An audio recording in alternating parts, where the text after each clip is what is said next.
Hello, everyone, and welcome back to yet another session on polity and constitution. I hope I am audible as well as visible. No audio issues, no breaking voice. Okay, great. Let's wait for others to join and then we'll begin our discussion for the day.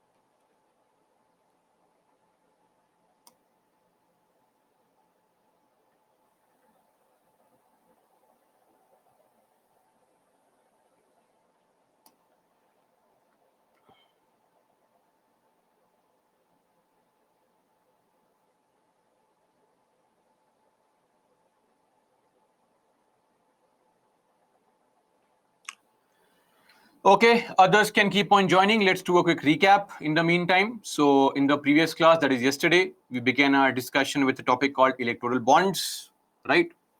We studied about the electoral bonds. Then we moved on to part one of the Indian Constitution, that is Union and its territory. Article 1, Article 3, extremely important. We also saw the issue of big versus small state, and we tried to find a very standard conclusion with respect to that. Then we discussed part 2, citizenship, constitutional provisions, also the provisions under the Citizenship Act 1955, how to acquire citizenship, be it by birth, descent, registration, naturalization, or incorporating that of a territory. Also, the Assam Accord, right? Though the Assam Accord has actually been challenged in the court, and there is this Assam Samilita Mahasangh. So it's Assam Sammilit Mahasangh, which has challenged this particular Assam Accord in 2012. The constitutional validity has been challenged. As to why are we differentiating, why are we giving a different cutoff date when we said that only till 19th of July 1948 are we going to allow foreigners to come or Pakistanis to come to India? Why are we allowing and extending a date for Assam? Right. Anyway, this is just like regularizing illegal migrants.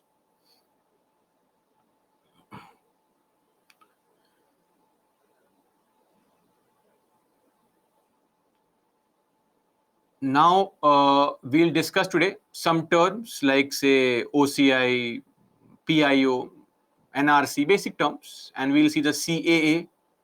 Then we'll discuss other topics like Union Territories, Jammu and Kashmir, Article 370, so on and so forth. Okay. So that's it. We are done with our basic recap. Let's solve some practice questions. 5 practice questions, part of our daily routine. Beginning with the very first question, we'll give 45 seconds to solve, and your first question here.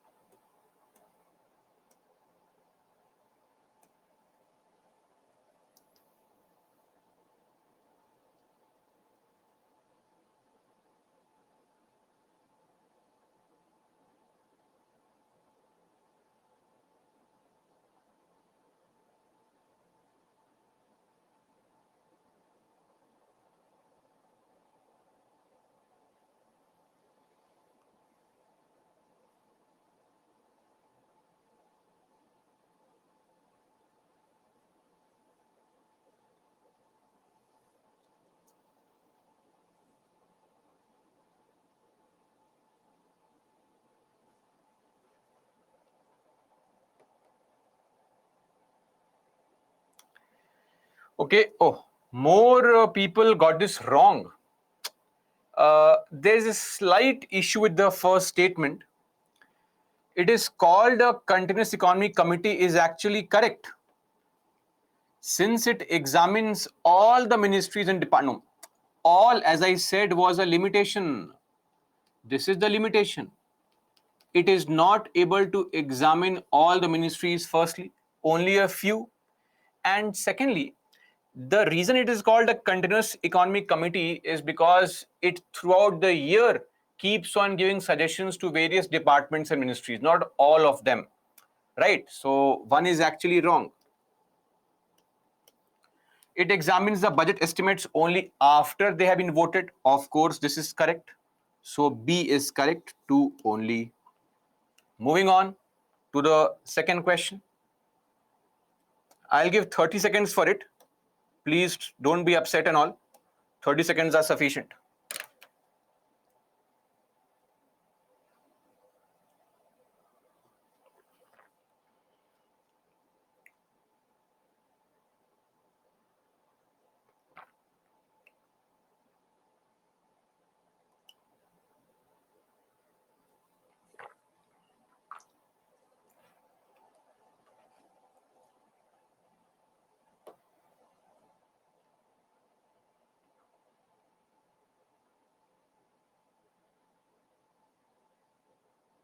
How is this possible? I mean, how is it even possible that a lot of you got this answer wrong? Yesterday only, we had, and I had mentioned that in the slide also. Part C were the ones which have now largely become the modern day UTs. Those are the source of what we call UTs. Oh, amazing. C is the right answer. Uh, anyway, I'm yet to get over this shock. So revisions are not happening. That is something which is very clear. Moving on to question number 3.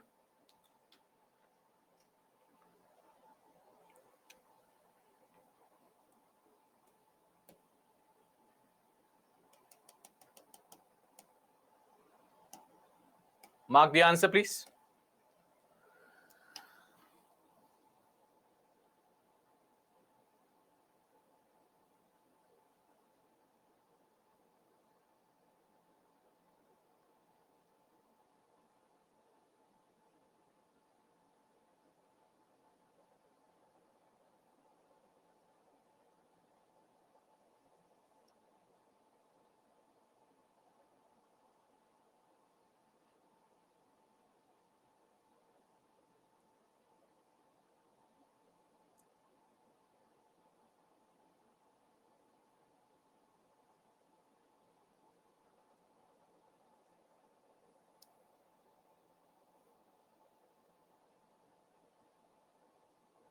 Okay.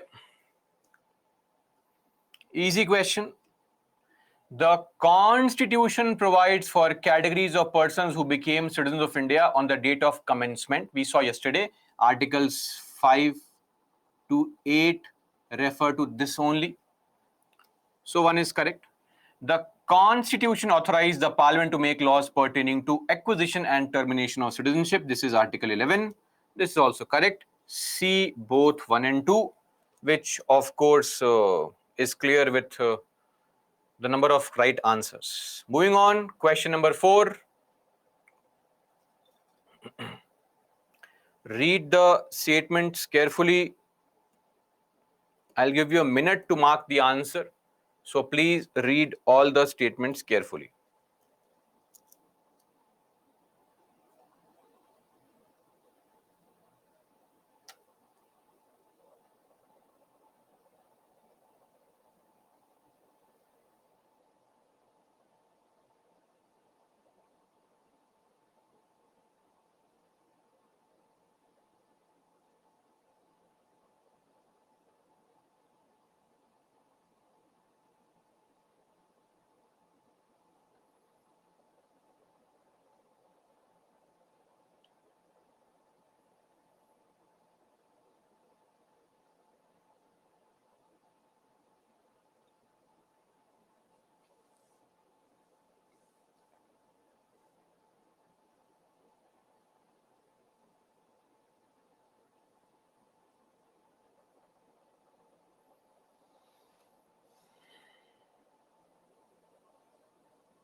Okay, again, a lot of you marked this wrong. D is the right answer. 3 is correct, 1 is correct, 2 is wrong. The president has to refer the respective bill to the state legislature, not the union territory. So in the PPT itself, it was mentioned on the side, this procedure or the conditions are not required for the union territories. Why would we send a proposal to UTs? UT is controlled by center only. There is absolutely no need to send the proposal to UT. And secondly, not all UTs have assemblies. Anyway, so this was Article 3. Please read the PPT again. You'll be more clear on hows and whys of this question. And last question for the day.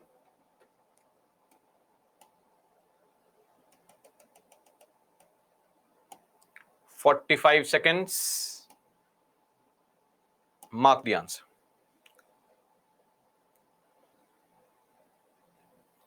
There should be a comma here.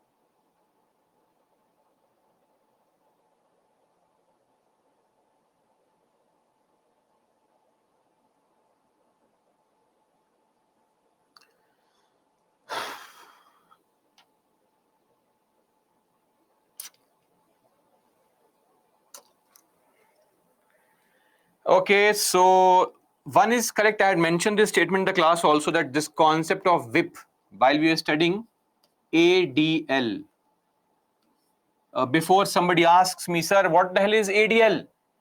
Anti-defection law. Okay, Schedule 10. So India has borrowed this concept from British parliamentary system. That is correct. So one is correct.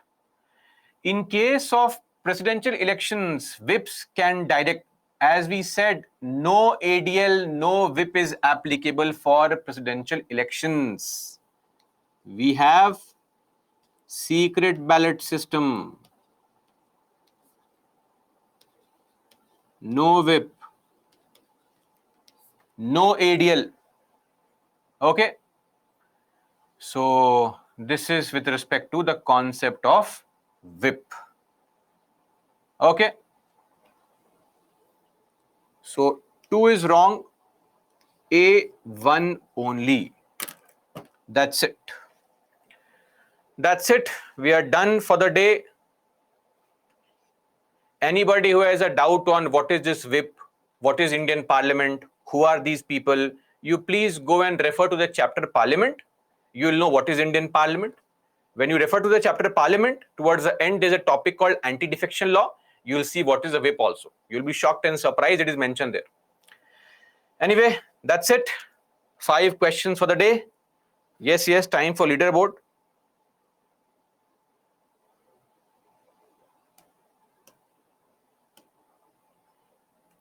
Two people got all 5 correct. Though questions were not difficult actually. Yatindra and Dharmendra. Then TH Kendi, Aarti, Devansh, Rishan Dandor, Neil, Saurabh, Umang, Abhishek, Harsh, Rajvi, Yashika, and Vaishna, and Sairaj. And then we have a lot of you getting 3 correct, so on and so forth. Okay. So that is all as far as our questions for the day are concerned. Some good, some bad, some good days, some bad days. It's okay. We just have to be consistent with our revision. Now, coming back to our discussion, OCI, Overseas citizen of India. So who is an OCI? Firstly, understand this point that this person OCI, even though you are finding this word mentioned, citizen, this person OCI is not an Indian citizen. Yes, there is a word citizen mentioned here, but not Indian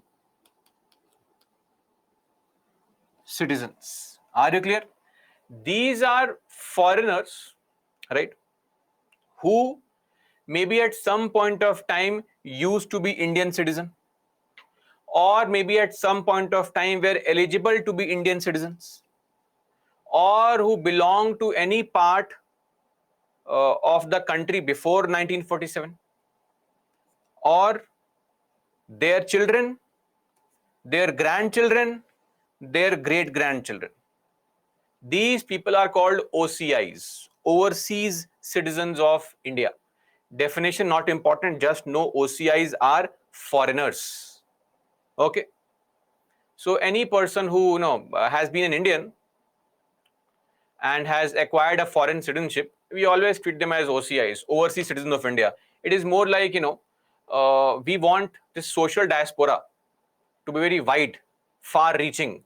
And if they have some kind of association with India, we feel they may help in this soft power being developed across the globe for India.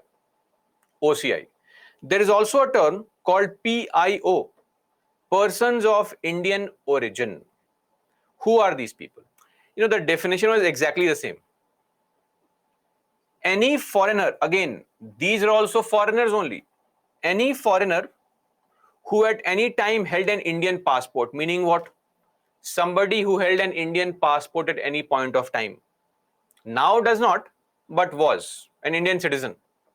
Or either of their parents, grandparents, great-grandparents was born and permanently resided in India, or who is a spouse of a citizen of India or a PIO.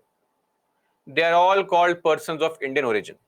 Now, if you see here, sir, foreign national who was an Indian citizen, foreign national who held an Indian passport, this is the exact same thing, right? What's the difference? So, yes, Rishi Sunak, Akshay Kumar, all these people, there is no difference only. The only difference is that, OCI for Pakistan, Bangladesh, PIO, Bangladesh, Afghanistan, China, Iran, Bhutan, Sri Lanka, some countries are exceptions. Otherwise, basic difference is not there. The idea is the same. So central government said, why to carry two different words when the meaning is the same only? Okay. So we said, common term. Why to have OCI and PIO? Makes no sense. So in 2015, what we did was we removed this concept only of PIO and OCI. Now we don't have PIOs and OCIs. Are you clear? We only have OCI card holder. That's the correct term now. OCI card holder. OCI plus PIO merged in 2015. And we call them with a common name now, OCI card holder. Basically, they are given a card.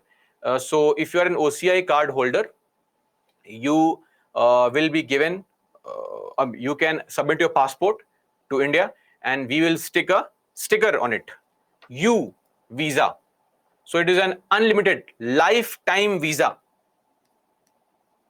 So normally for foreigners, you have to apply for visa. Okay. But OCI card holders have multiple entry, multi-purpose visa, lifetime. Come as you please, go as you please. Special benefit because you had some kind of relationship with India. Second, no need to register yourself with the FRRO. So normally foreigners have to get themselves registered with the Foreign regional registration officer when you come to the country. Here, not required. They are also allowed to buy non-farm property, non-agricultural property, they can purchase. And apart from it, they are similar to NRIs in most things, in financial matters, in economic matters, educational matters. They are just like NRIs.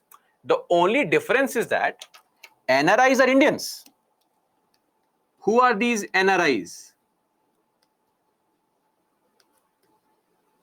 Non-resident Indian. They are living in a foreign country, but they are Indian citizens. They are citizens of India.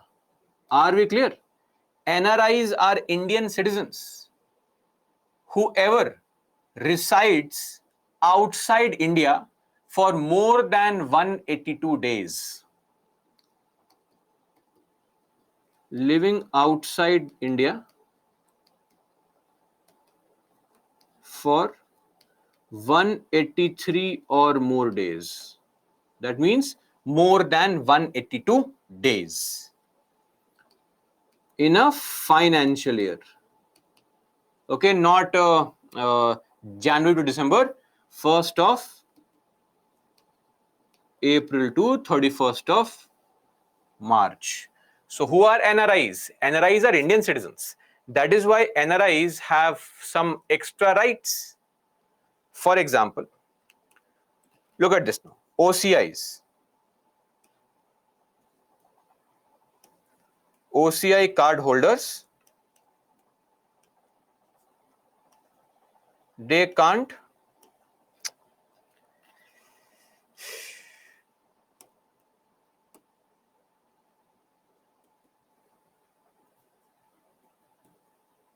vote. They also cannot hold constitutional posts. Yes or no? Because all these constitutional posts have a requirement. What is the requirement? Citizenship. And they also cannot buy agricultural property in the country. Okay, so this is with respect to some limitations on OCI card holders. Basically, any limitation that you will have on a non-citizen is applied to them also, because since they are not citizens, these issues are there. They may not have these kind of rights which the NRIs enjoy, because NRIs are Indian citizens. Any person who has gone out of India for whatever purpose, we don't care about your purpose. As long as you retain the Indian passport, no problem. Okay, stay out. Students, for work, roaming around, world tour, whatever you want to do, feel free, no problem. If you are out of the country for more than 182 days in a year, we'll call you NRI. For that time, you are NRI. Okay, that's it. So this is the limitation on OCI card holders. Okay, that's it. Don't worry, these terms just wanted you to know that this concept of PIO and OCI is long gone now. We have to modify what we say. So normally newspapers will not use these terms. They always call PIO, PIO. What is PIO? Nothing called PIO. Now we call them OCI card holders. So we should at least call them OCI card holders, a correct term. That's it. Now, coming to proof of citizenship. So this has been a very serious cause of concern. Nayana, yes. Karan, yes. Anushka, people who at some point of time were Indian citizens. Anjana, because of land reform laws that we passed in the 1950s. Anand Padmanabhan, yes. Pradeep, yes. Arun, OCI means Overseas Citizen of India. Khushi, yes. So all your answers addressed or questions addressed.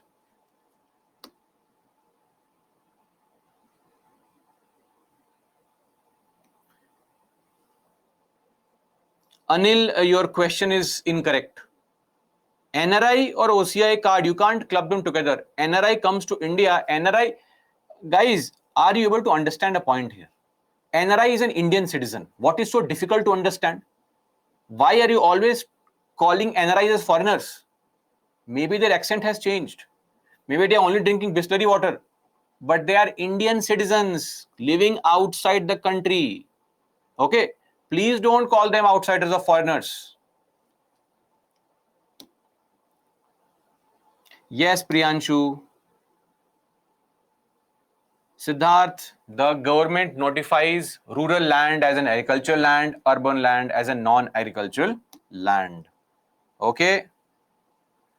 Simran, because of land reform laws, OCI card holders will not be allowed to purchase agricultural land, right? Because of land reforms that we have made.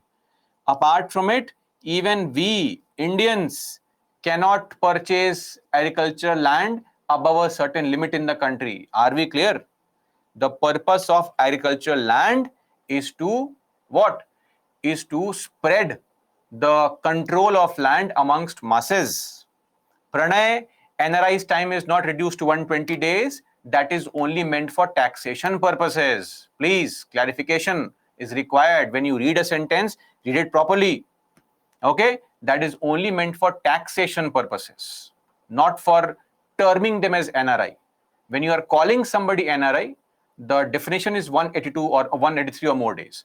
But for taxation, different limits are set for NRIs who are staying in India for 120 or more days, etc. and 180 days, etc.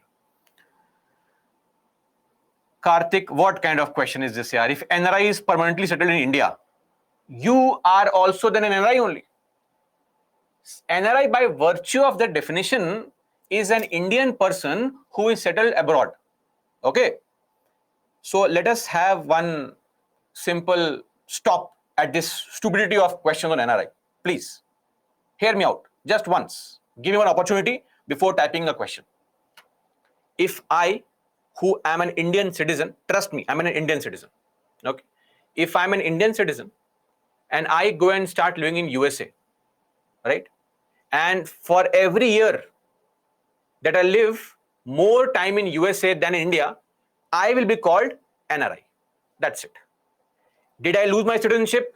Not at all. Do I have voter ID card? Yes, I do. Should I come back and vote? I should.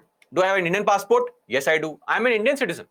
It's just that for studies, for work, whatever, I have gone to USA and I'm living there. It does not make me a US citizen. I'm still an Indian citizen. Clear? That's it.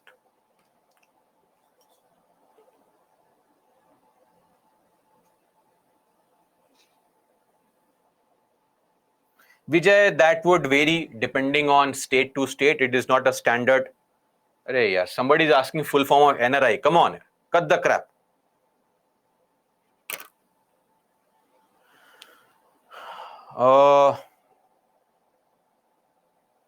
If passport is renewed in that foreign country, yes, sticker is required, but you have a card any which way.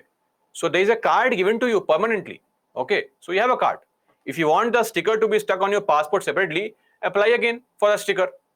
No problem.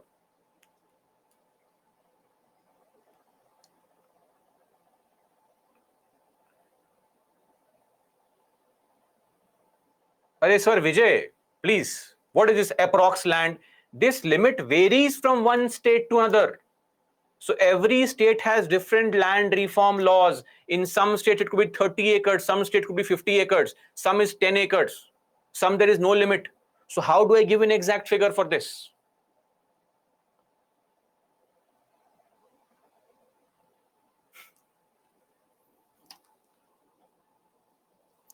Anand Padmanabhan, OCI is a foreign citizen only.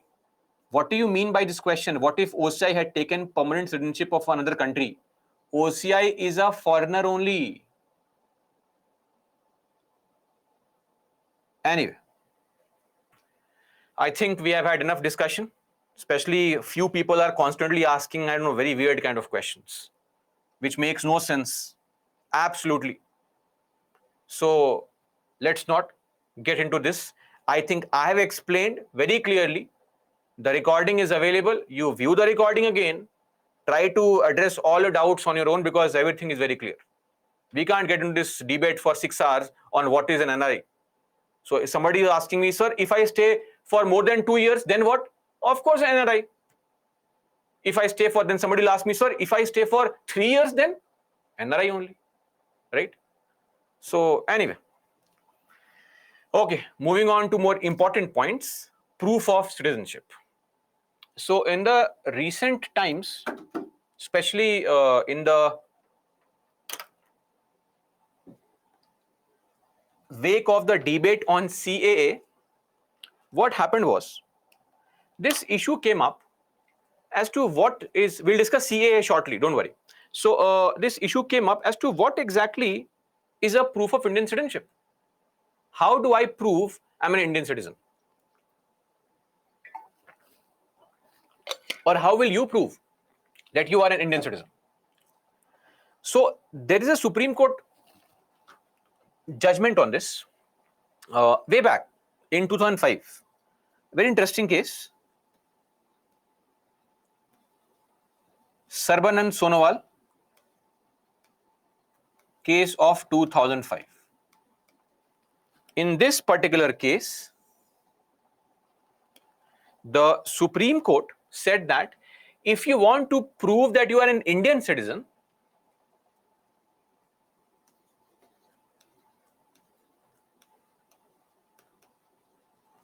documents required will be any document which can prove your date of birth.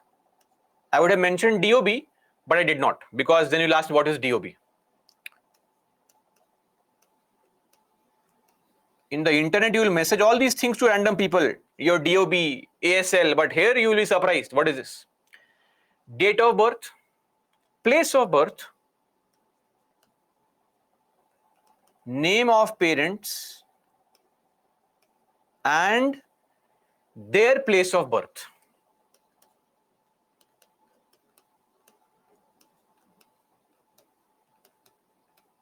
Here, there means parents.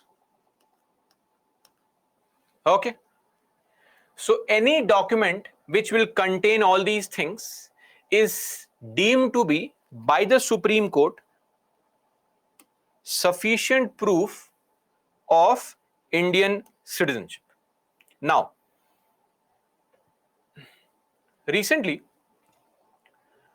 this question was also asked to Home Ministry, because Home Ministry control all these things, that sir, please tell us what are the exact documents that are there for proving our citizenship. Exact documents. Home Ministry says final decision is yet to be made. Final decision on permissible, allowed documents yet to be made. So the government says that as of now, we have not made any final decision. But they also say, however, those docs or documents may include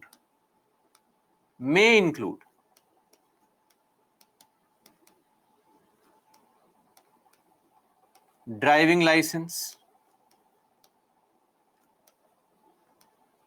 passport, voter ID card, or if I didn't only EPIC, I'm sure you would have asked, sir, what is EPIC? Voter ID card or EPIC. Birth certificate, school leaving certificate,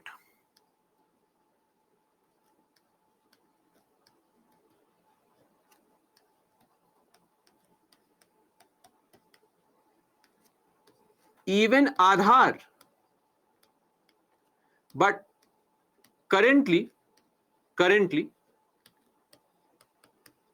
it is not a proof of citizenship. Okay, as of now, Aadhaar is not, but the Home Ministry says maybe in future these documents can be considered to be a proof of citizenship. Can be. Are we clear on this? Look at the hilarious situation that when so many debates are happening on the citizenship, uh, the government is not even telling us what exactly is the proof of citizenship. How is it appropriate? I mean, they are saying a DL maybe, passport maybe, or maybe passport is given to an Indian citizen only. When you go to a foreign country, we are recognized as Indians because of Indian passport, and you can't even claim that. Voter I card. Voter I card is meant for citizens only. So this is a very poor situation that the ministry is not really sure as to what documents. This only means one thing, that they feel that these documents have been obtained by illegal people. So after so many checks, police coming to house, harassing you, getting money, still if passports are being obtained on fraud, then where is due diligence here? So we need to also understand that the government should take steps to at least come out as quickly as possible on those guaranteed proofs for citizenship. It's very important. So that's it. Now coming to NPR, National Population Register. So what is this NPR? NPR is a list of all the people in the country. Choice of words. I'm saying NPR is a list of all the people in the country. People in the country. Okay? Not citizens. Every person who at this point of time is living in India, inside the territory of India, who has been living for the last 6 months or who plans to live for the next 6 months will be a part of NPR. So NPR will include citizens as well as foreigners. Basically, it is a register, a diary of all the usual residents. So anybody who has been living in India for 6 months or plans to live in India for the next 6 months, they will be included in the NPR, and the data collected is based on self-declaration. Whatever you say, we'll take it as information. We will not ask you to submit proof, evidence, etc. Okay.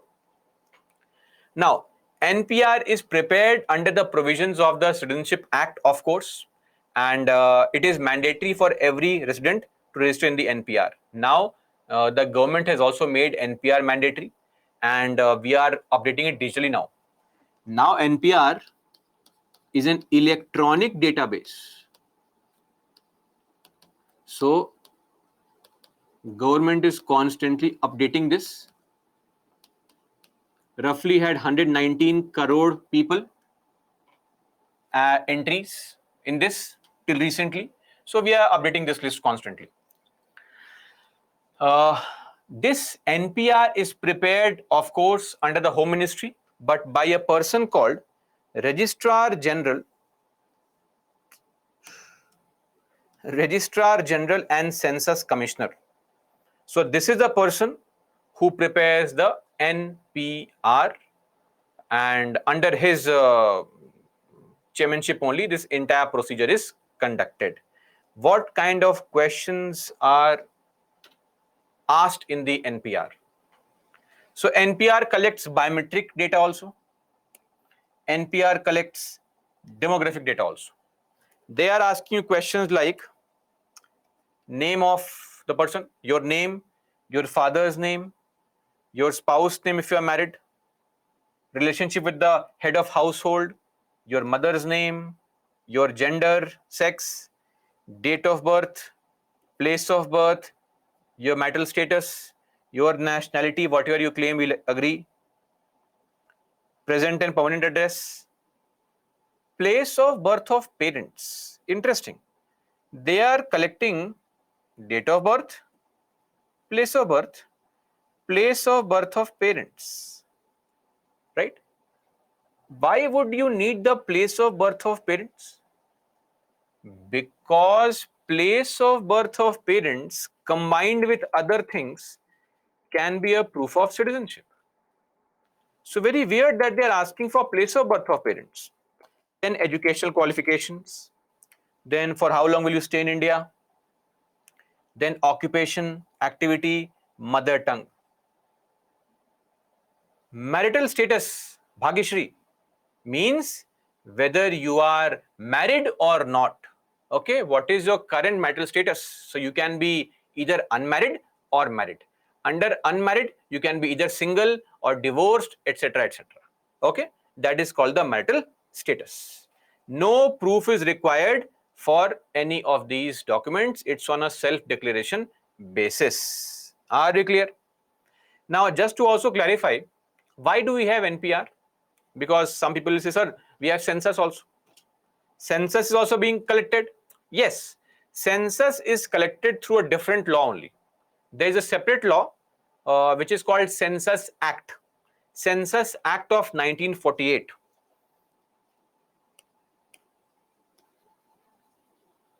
Under Census Act 1948, we collect census. Now, when you collect census data, it does not collect an individual data. Census will give you a wholesale data. And there is a section under Census Act, section 15, which says that records of census are not open to inspection or are not admissible in the court. Are we clear? So there is a confidentiality clause that census information will not be made, individual census information will not be available, made available to people or to even courts. Okay. So you cannot inspect individual data under census. Now the government says that we want to get individual information on people's household income, their occupation, their activity, their educational qualification, and we want to make schemes. The more data we have, the better quality schemes we can make. And because of that only, what we are doing is we are collecting NPR. NPR under the Citizenship Act. So here the government says purpose of NPR is to collect information which can then be used by various departments for selecting beneficiaries under various schemes that the government makes. That is why you want to collect educational qualification, etc. But the question is, why do you want place of birth of parents then? Collect that much data only. So this is currently NPR which is being collected. Okay.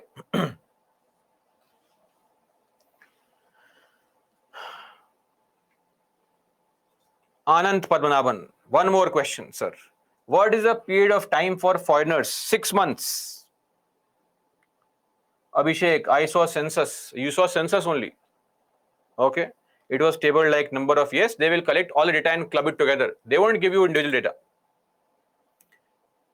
What is different? Samir will come to that.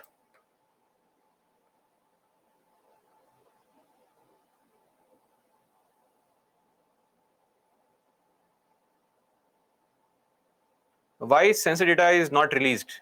Still not released. It is not yet conducted only. How will they release data? Pandemic happened. You want people, teachers and these people to go door to door and collect information during pandemic. Are you serious? That is why. So how will they collect? They have started doing it. It will be released in some time. Plus you have elections now, right? So this was NPR, National Population Register. Okay. Now, one more term that you must have seen in the recent times is NRC, National Register for Citizens. See, more information on census you'll get in your economics classes, in your social issues classes, not here.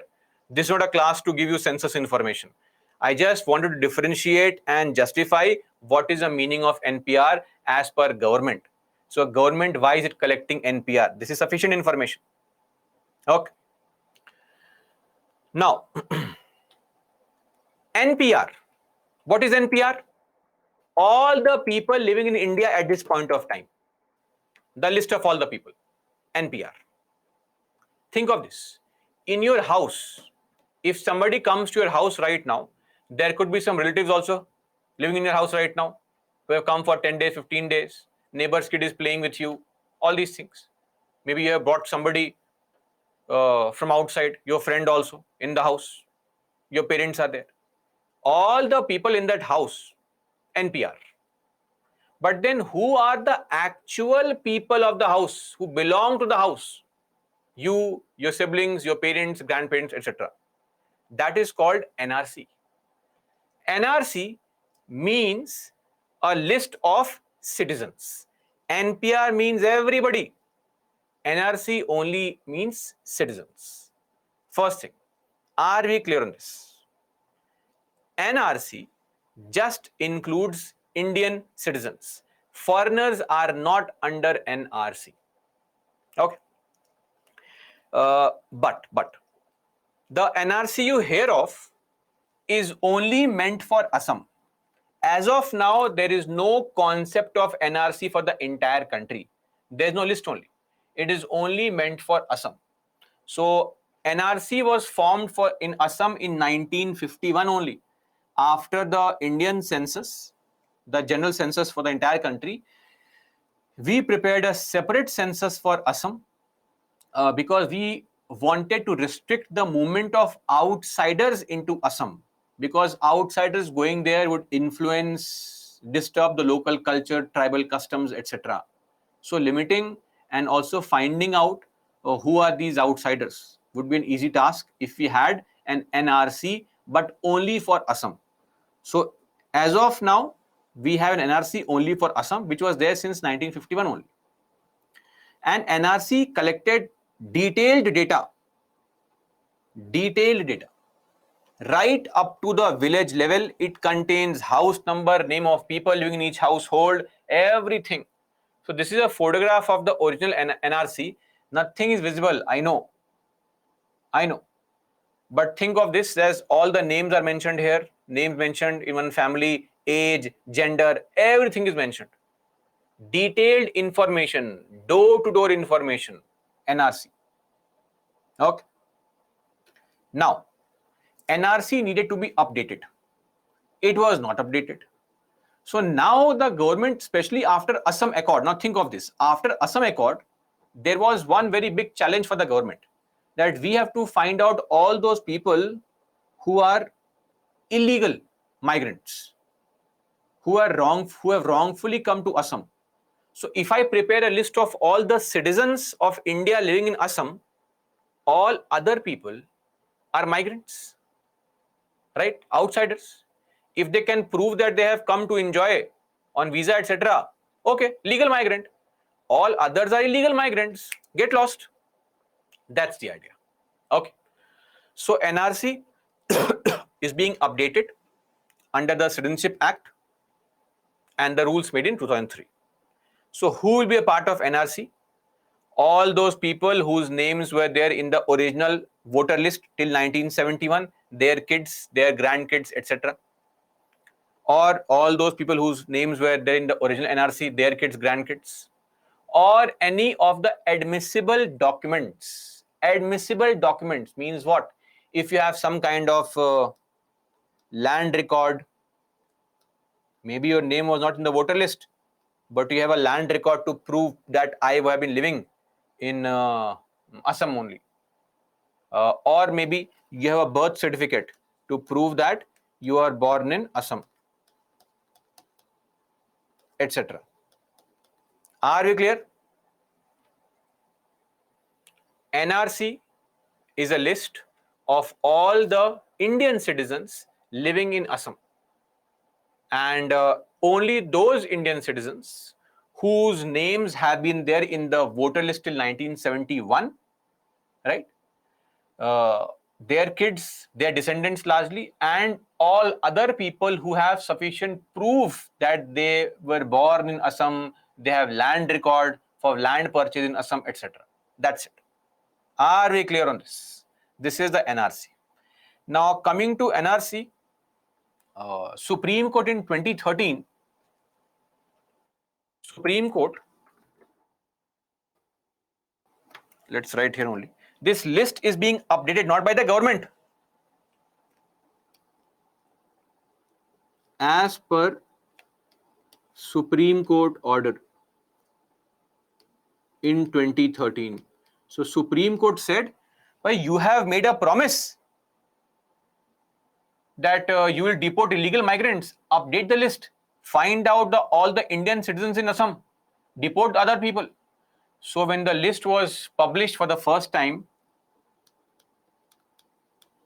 first draft in 2018 it was published. Then one more supplementary list, which people call as the final list, supplementary list in 2019. Even after this list, roughly 4 lakh people, originally roughly 40 lakh people had been excluded. 40 lakh people's name was not there in the list of NRC, meaning 40 lakh people in Assam who are outsiders, who are illegal migrants. 40 lakh people don't have documents. Final list yet to be made public. So final list is not there. Are we clear on this? So this is with respect to the NRC, only meant for Assam, and that is also, we don't know what exactly is the purpose of this. What if we find out, let's assume that we prepare a list, we find out that 5 lakh people are all illegal migrants. What are we going to do with them? You have to tell us this first. Are we going to kill them? Are we going to send them to other parts of the country? Are you going to deport them to Bangladesh? How? So, Vijay, remove Bangladesh people. Okay, Vijay, but how will you remove them? Where will you send them? Because we cannot send them to Bangladesh. Bangladesh also has the exact same thing that India has. People. Too many people. If you ask Bangladesh, will you take some people? It will say, sir, will you take some people? We are willing to send you. So that's a big problem, right? So anyway, let's see what the government does in this regard. And of course, you will also be a part of this decision making. So in future, once the matter comes to you, then you can give all these suggestions. Detention center, like Yashika says, Aditya says in the ocean, Ravi says send them to Cox's Bazar. So now, since you are an ordinary citizen, you can make any kind of statement. But once you become an IAS officer, then these jokes won't work, because lives of people are at stake, right? North Korea, whatever. Sakshi, why not our government makes proper border to stop this? How innocent. Free from the difficulties of life. We have proper borders. But do you think people, no, it's like we have the police, we have laws, still people commit crimes. Similarly, people will still cross through various means possible. That will always be there. Anyway, moving on. Solve this question first. Asked in 2021 prelims. Anyway, our performance has not been great in the test today. So let's hope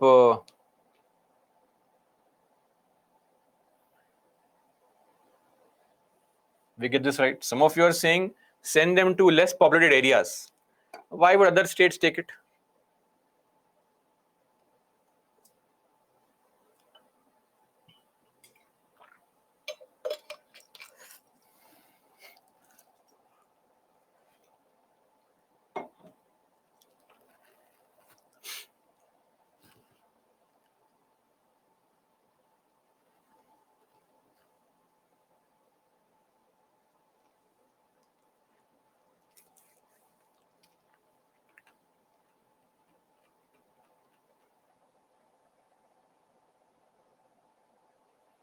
Okay, easy question. A lot of you marked the correct answer. Some of amazing people also marked third one as correct. So there is only one citizenship, one domicile, of course, is correct. A foreigner, a citizen by birth only can become head of state. Not really. The only criteria is being a what? Citizen. Who is the head of the state? Can you please mention? Everyone? Head of state? I knew someone will mention governor, chief minister, prime minister. Thank you for obliging me with being correct about this. President is the head of the state. Okay, president. Yes, yes, yes. Most of you are correct. Secondly, so this concept is there in USA, for example. In USA, you have to be born in USA plus reside there for at least 14 years before you can become the US president. In India, there is no such foundation. Then number 3, so 2 is wrong. Remove 2. If a foreigner once granted citizenship cannot be deprived of it under any circumstance. Please look at ways to lose citizenship by deprivation. Yes or no? Section 10 of the Citizenship Act, where it is applicable only for people with naturalization and registration, foreigners. So 3 is also wrong. A1 only. Okay. Now coming to CAA. The 9th time the Citizenship Act was amended was in 2019, and this is what we have now, the CAA 2019. See, I'm sure most of you here would know very well. Sushri, please refer to your PPTs taught yesterday, the slide called loss of citizenship, under which deprivation. Okay, and you'll get the answer. Acquisition of citizenship. See, in our country, I think on the very first class, we had mentioned in citizenship chapter, it is yesterday only I had mentioned this on the very first slide. Let's see, understand this point.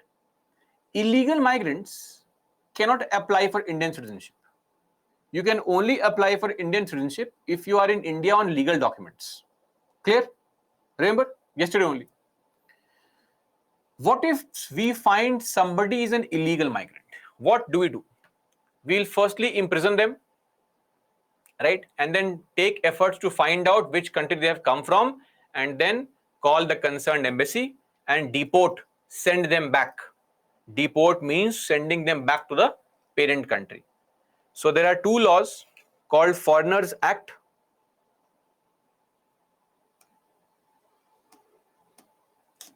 Foreigners Act 1946 and the Passport Entry into India Act 1920. Under these 2 laws, you can be jailed and you will be deported back if you are found to be an illegal migrant. Okay. Now, in 2015,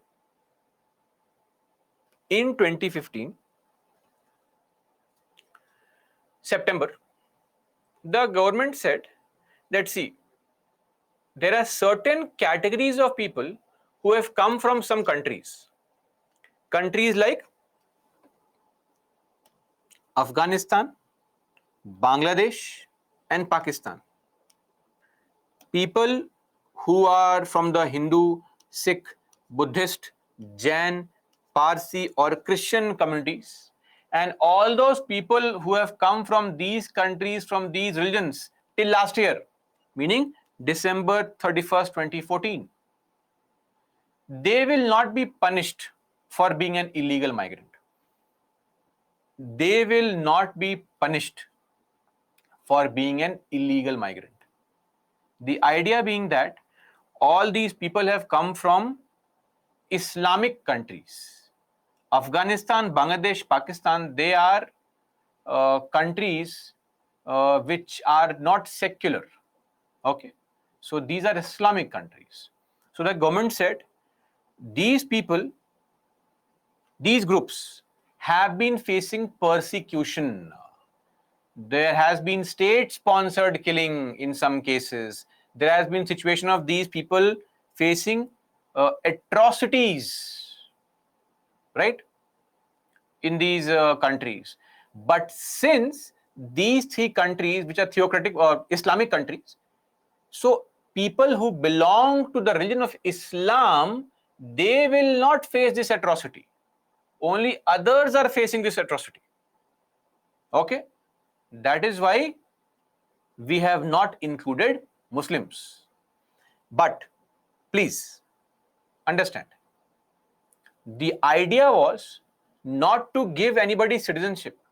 I am simply saying illegal migrants who are there, they are exempted from being imprisoned or deported. Imagine somebody has run away from Pakistan, has been harassed, and now you are saying, oh, hello, come on, get back, go and face harassment there. That's your personal problem. So it is not appropriate, right? So the government said we will not imprison them or we will not send them back. Clear? Now, why this date only? Because this order came for the first time in 2015. So we said till last year. That's it. That is why 2014. Okay? Nothing special. So this was the backdrop. I hope now you understand this was the original notification of not punishing these people. Now let's look at the act. What does the act say? So one thing you have to be very clear. This act does not give anybody citizenship. I'll repeat once again. This act does not give anybody Indian citizenship. It only says that certain people who have come from certain countries before a certain date, meaning Hindus, Christians, Sikh, Jains, etc., who have come from Afghanistan, Pakistan, Bangladesh before 2014, they will not be considered to be illegal migrants. They will not be treated as illegal migrants. Are you able to understand this idea here? If I tell you that they will not be called illegal migrants, then they are legal migrants. Then a legal migrant is allowed to apply for Indian citizenship. An illegal migrant cannot apply for citizenship. So all these people, if you continue to treat them as illegal migrants, then how will they be able to apply for citizenship? Apply for citizenship. Not being given, not being granted. Granting comes with proof and conditions. But they can now apply for Indian citizenship. Clear? Now, on acquiring Indian citizenship in future, if they apply and they get Indian citizenship, such migrants, they'll be deemed to be Indian citizens they'll be considered to be Indian citizens from the date of entry inside India. And any legal proceedings, any case pending, either under the Passport Entry into India Act or the Foreigners Act, all cases will be closed. Slate wiped clean. Clear? So this is with respect to the act.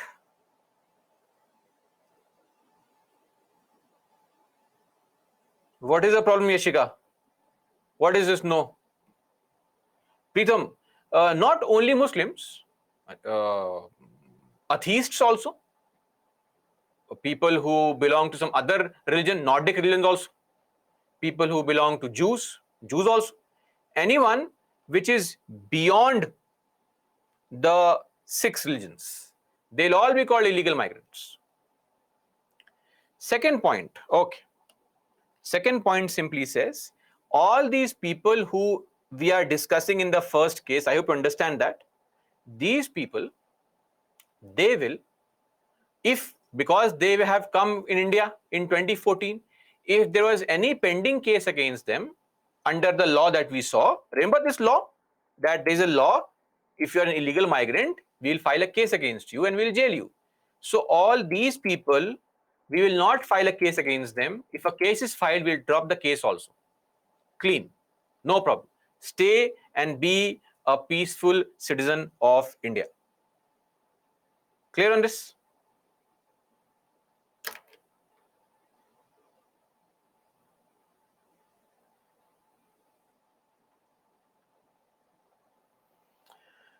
Okay. Now, some more things. One more point. All these people are foreigners, right? Yes or no? Foreigners. For a foreigner to apply for Indian citizenship under naturalization, what is the criteria? For how many years have you should you be staying in India? Tell me. For naturalization, give me the breakup. 11 plus 1. Yes or no? 11 plus 1. 12 years. In the case of these people, only these people, this 11 is reduced to 5 years. Clear? For the specified class of illegal migrants, same thing, 6 religions, 3 countries. The number of years, this 11 has been reduced to 5 years, meaning total how much? Total 6 years. Just for them. For others, it is still the same.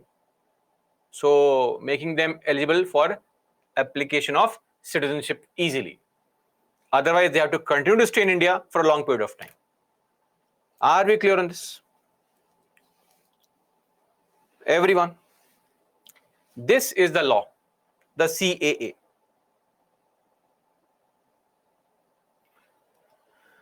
Shruti, you have put your question 3-4 times.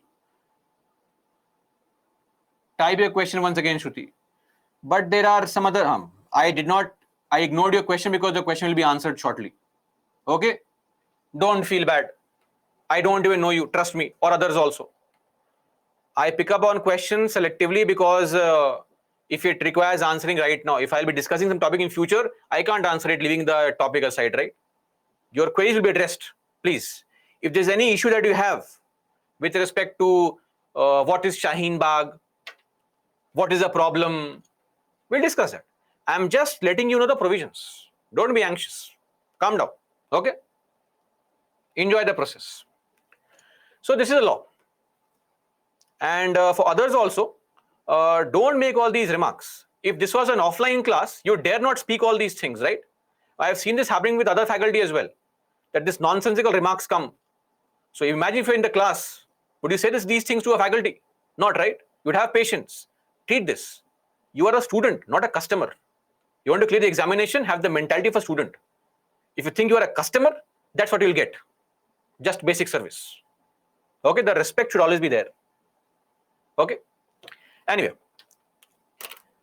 the law is clear, right? CAA, I am repeating the same point again. CAA is not giving anybody citizenship. Now, you may say, sir, indirectly, forget that. Law simply says nobody is going to get citizenship. Only certain people are now, the tag of illegal migrant is being removed. You are being made eligible to apply for citizenship. That will depend on other conditions. Whether you can prove that you are a Hindu or a Christian, whether you can prove that you came from Pakistan, Afghanistan, whether you can prove that you came before 31st of December 2014, those things are still required, right? So that will come in future. That is why this law does not give you citizenship. It only makes the provision available that you can apply for citizenship. For example, if today UPSC says we are reducing the age of entry to 20 from 21, this is only making you eligible to sit for examination. UPSC is not making you IAS officer. It is only giving you an opportunity to apply for the examination, right? Same logic, same logic. Now, one more aspect of this law, which is not related actually, was this also, that we have this OCI card, remember? OCI card holder.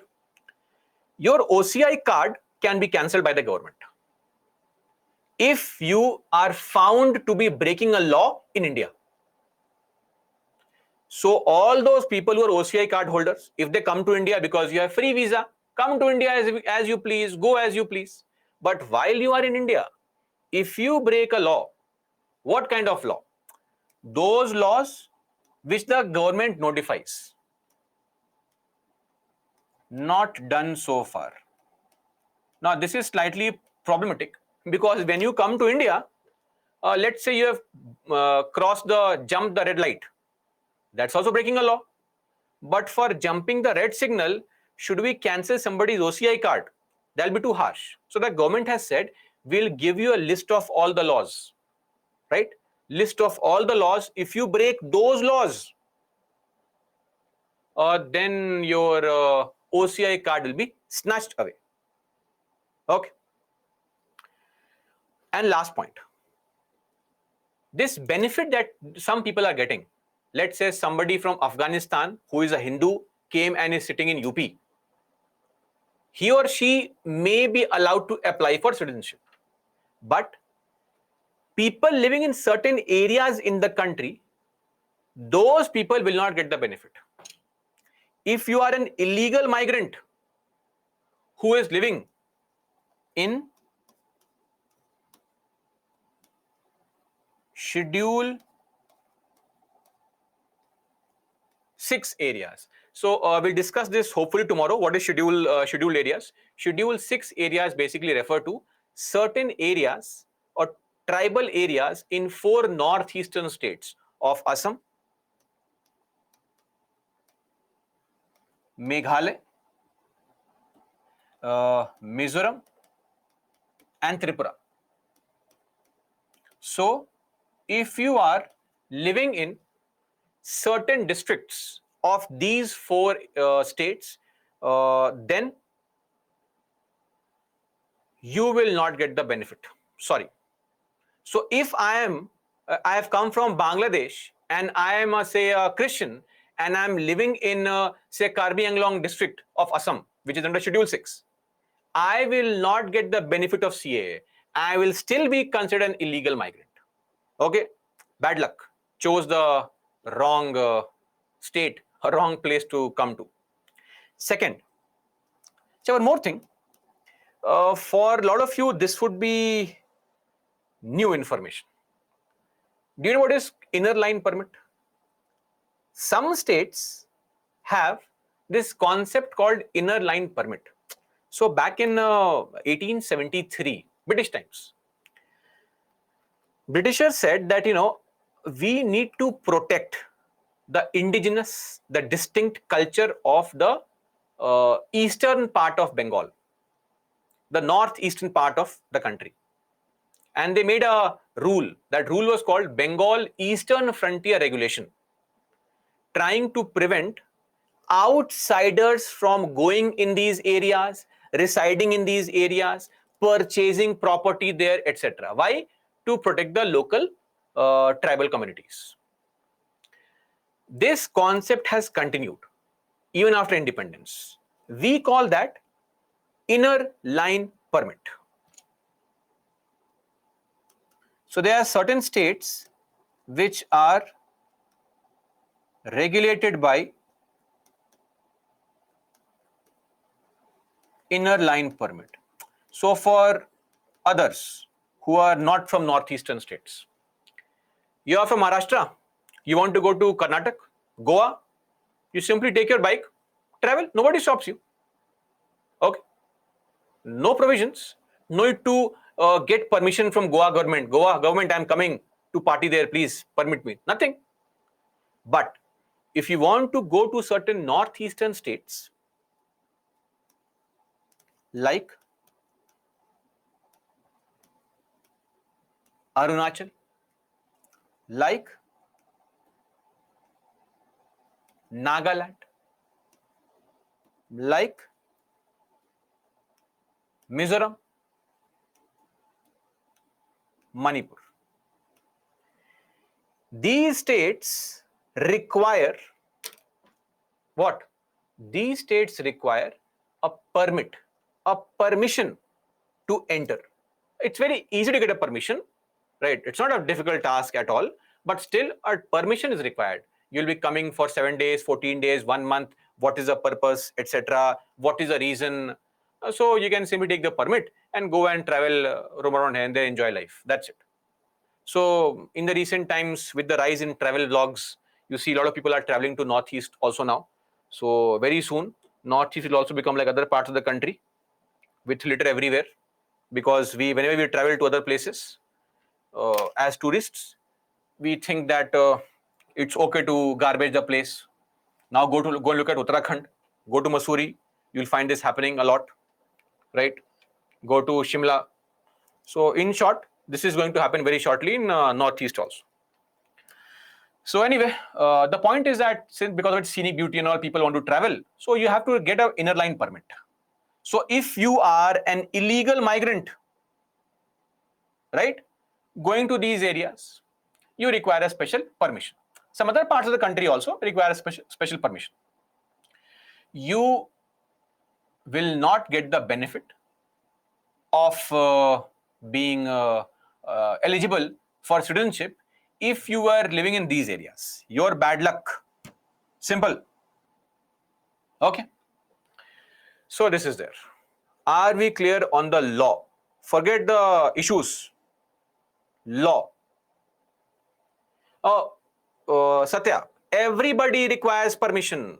Indian citizens, we require permission. If I don't live in these states, I need permission to enter these states. As simple as that. Okay.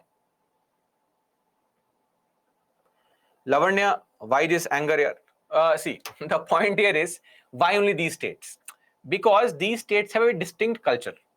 So to protect the culture, to ensure that outside influence, does not impact their local custom, local culture. That is why. It's not a big deal. It's a very simple document. Sarufuddin will discuss the Schedule 6 areas tomorrow.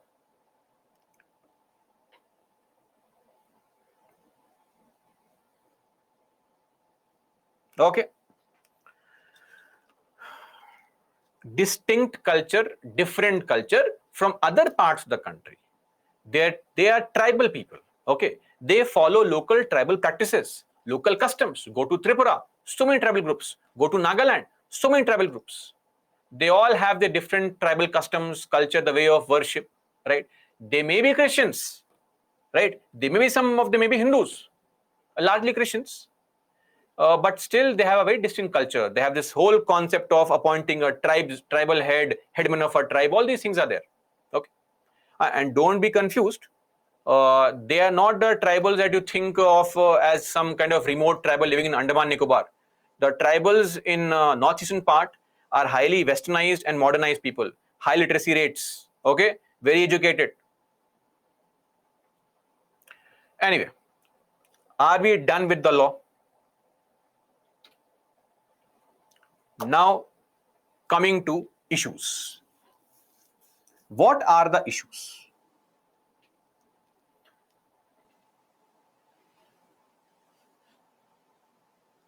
The entire country, if you see, was divided into two parts during the CAA protest. Some people said that this is what India wanted. India wants CAA. Others said, no, no, no, this is what India did not want. We oppose CAA. So some people say we want CAA, others say we don't want CAA. So what are the issues? Tell me now, issues. Write your issues, please, if you have any. Don't write advantages. Aspirants choose neutral path. I fully agree.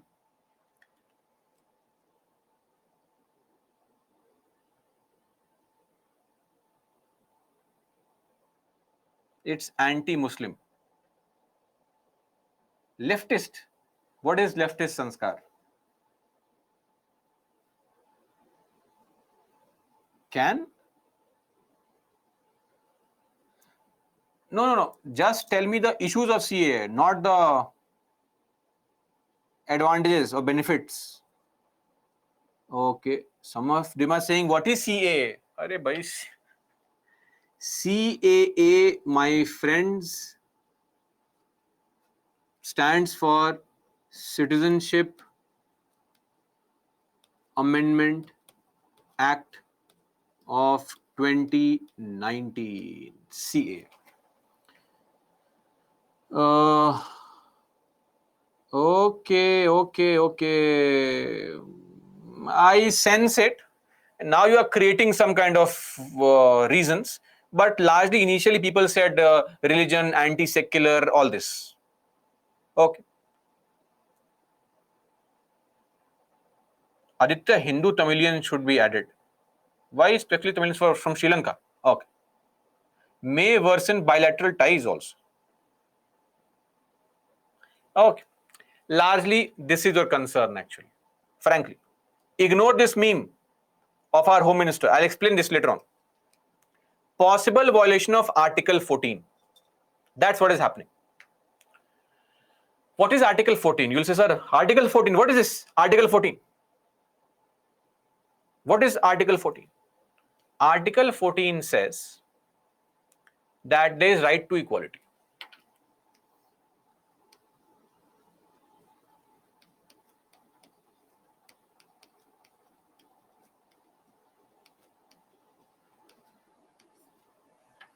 Right to equality.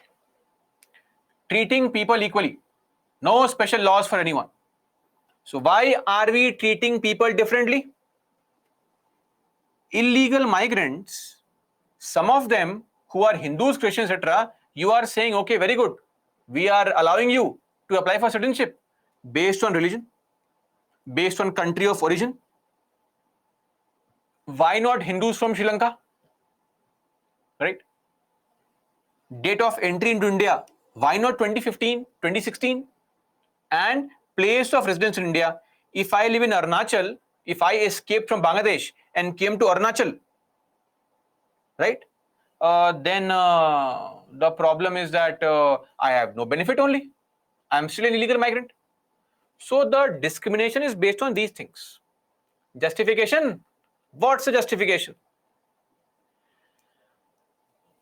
See, to be very frank here, addressing your concern, the issue that people are raising that it violates Article 14 may not be correct. I'll tell you why. The reason here is this law is not trying to take away anybody's citizenship. The law is only giving citizenship.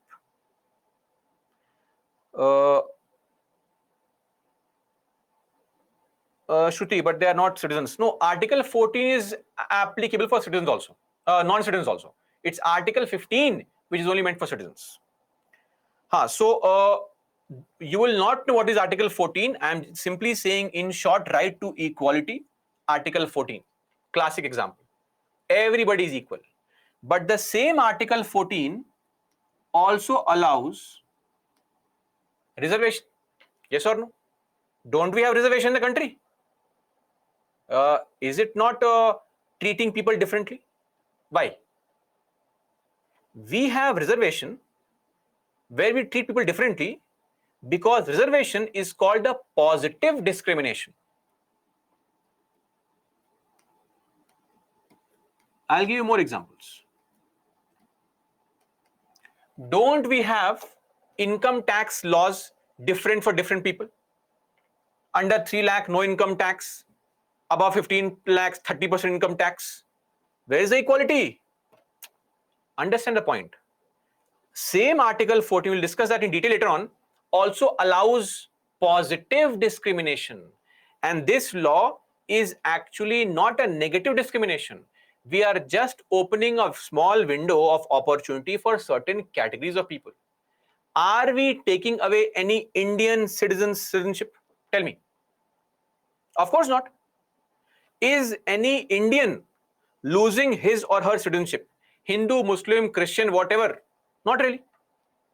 So this is not discriminating against any Indian citizen. Number one. Number two, that's what we say. This is providing for citizenship, not depriving of citizenship. And number two, when you say, sir, then why not also add Uyghur Muslims from China, Xinjiang province, Rohingya Muslims from Myanmar, Tamils from Sri Lanka? Why not add them also? See, it is like saying, why are we taxing people who have income of 3 to 6 lakhs? Why don't we only tax people whose income is more than 1 crores? India does not have that many resources. We wish we did not have to tax any person, but we have to, right? So we wish we could incorporate people from all across the globe. Definitely. But do we have the resources for that? Of course not. It's like asking the government, why are you only giving me 100 rupees subsidy? Give me 200. I am giving you 100 rupees subsidy because that is what I can offer. That's what I can afford. Right? Here also, the government would have wanted to showcase, the government would have wanted to incorporate other religions also, other countries also. But the problem is there's a limitation. How much can we do? Monetary limitation, population limitation. So because of that, the challenge here is that we cannot question why only these, at least these. That's also one way of thinking. So this matter is pending in the court. Indian Union Muslim League has filed a case. Okay.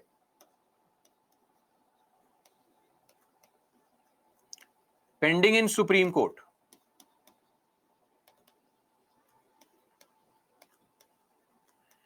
Now, this case has been pending since 2019 when the law was passed.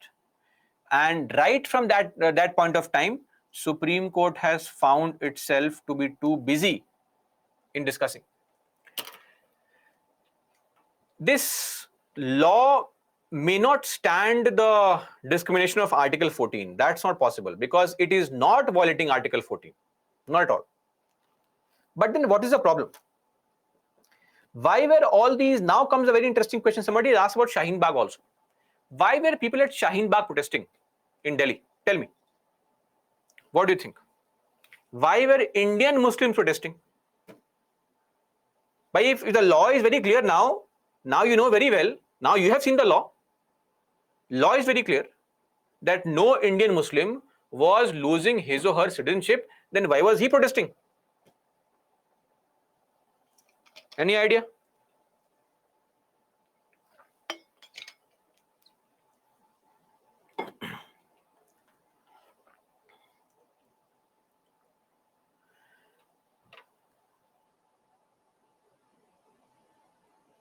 Okay.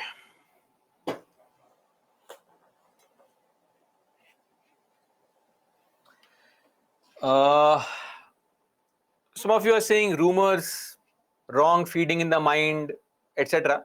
But government was partly responsible for it. I'll tell you why. Now comes this meme. So this meme has a purpose.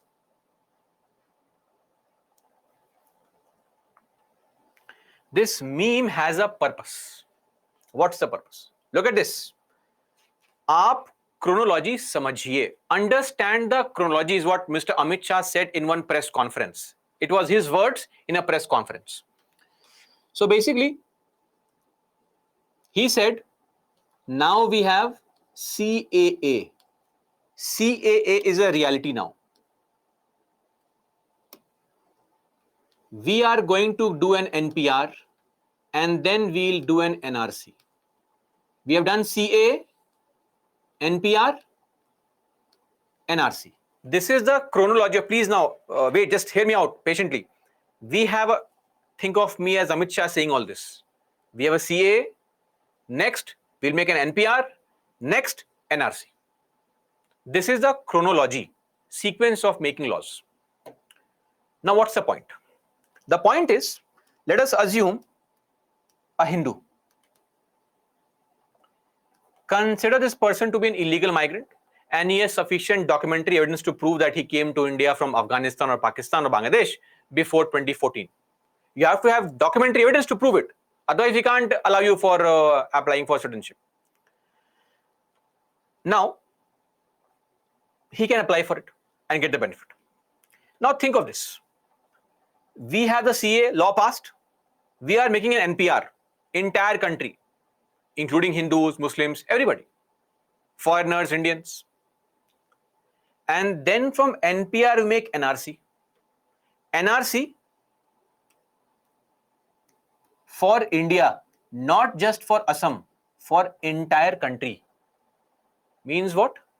Now we'll have an NRC for the entire country, a list of all the Indian citizens. Now comes the point. Let us say a Hindu, his name is excluded. Excluded. Not there in NRC. This Hindu has scope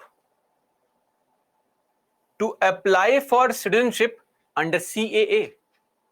If he can prove that he was staying in India before 2014, that's it. He has the benefit of applying for CAA or applying under CAA. Imagine a Muslim. If a Muslim is excluded from the NRC, excluded, what scope does he have? He cannot claim anything under CA. So Muslims, Christians, etc., if they get excluded from NRC, they will have at least some scope to apply for citizenship in because of CA. But Muslims, if they get excluded from this list, they have no scope, no benefit, no advantage, no safeguard of CAA. This was the problem. This is what they are protesting for. At least this is what they should have been protesting for. Are you clear? So the government said that we have made a CAA. We are now going to prepare a list of all the Indian citizens. Now in that list, if a Hindu's name gets excluded, let's say I'm a Hindu and my name is not there in NRC that the government prepares, I can freely get the benefit of CAA because CAA is meant for Hindus. If I'm a Christian and my name is not there in the government document, then I will get the benefit under CAA. But if I'm a Muslim and my name is not there in the NRC, then I will have no scope whatsoever to even appeal or try because there is no CAA for me. It's only meant for 6 communities. That is why only Muslims were protesting. Okay. Sushi, NRC, this one will be made for India. As of now, NRC is only for Assam.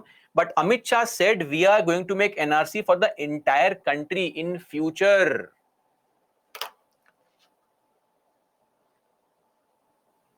Yes. You have to prove that you came from Pakistan, Afghanistan, Bangladesh. Those are not difficult things to prove. The point is, at least you have some scope. At least you have some scope. You can simply say my parents came from Afghanistan, Pakistan. As a Hindu, for most people, your parents have, grandparents must have been living in Pakistan only or Bangladesh. Where else? Where else? Where else would you go? You'll come to India only. So that proof is not difficult. That proof is not difficult. Okay. So this is the issue. Are we clear now? So that is why they're protesting. But later on, Narendra Modi, our Prime Minister, in one open rally said that we have no plan to make any NRC. So the government has now dropped the plan of making NRC. They have no such intention, no such interest to make any plans or to make any NRC for the entire country. Are we clear on this? So they have backtracked on that statement because it was causing concern to the Muslims in the country. That's the only reason they backtrack on the statement. And now the protests should have stopped. It did not, because people said Today he is saying we will not make NRC. Yesterday he was saying we'll make NRC. What if tomorrow he says again we'll make NRC? So we want a guaranteed proof that there will be no NRC, or we want the CAA to be repealed only. That was it.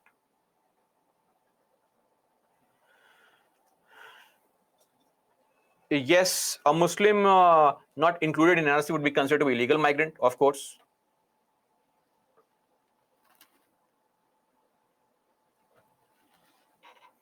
No, what is the benefit of NRC? See, NRC benefit is basically that every country should at least know how many people are its true Indian citizens. Look at the current situation, the number of illegal migrants across the country, right? Not justified. I mean, we have a lot of security concerns because of that. So we need to at least have a list like that. Are we clear on this, everyone?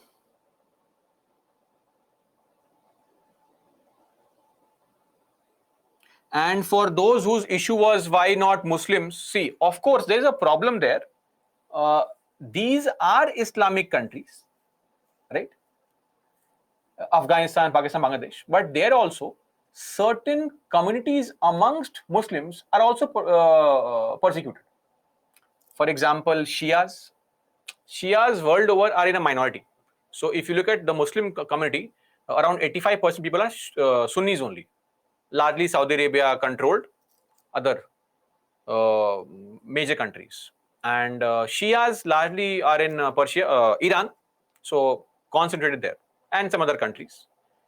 So of course, the Shias, Ahmadiyas, they have fled to now places like Norway, etc., from Pakistan. They've also faced atrocities, definitely. But again, as I said, there's a limitation to how much we can intrude in their religious matter. That's it.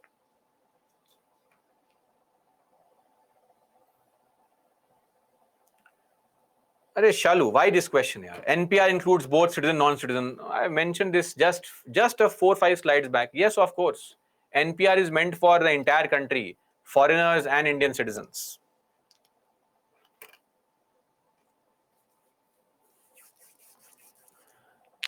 Okay, so that is all. See, don't expect a question and all from this in the examination, at least till the judgment has not been passed on this. It's a very divisive topic. And yes, the larger issue will be, Avni, yes, this census will be discussed in your social issues and economics classes, not here. Just to give you a basic difference on census and NRC. NRC is a list of citizens, list where you have to prove your Indian citizenship. Census is a document which contains demographic details, details of age, gender, literacy rates, etc. That is a collection of demographic data of a country, not a list of citizens only. And here NRC is just a list of citizens, nothing else. See, one thing people are claiming is it is anti-secular in nature. Why? Because, why not include Muslims who are Ahmadiyas and Shias from Pakistan? And to be very frank here, when you make a law, how do you implement a law? Rules? Rules under CAA yet to be notified. See, if the government had genuine interest in providing citizenship to these people, then they would have made rules on how to apply, where to apply. Do you remember laws, rules? We discussed this difference under the very first class only, where I explained the Presidential Election Act and rules. What are rules? Rules are the flesh and blood to the structure of law. Laws can only be implemented through rules.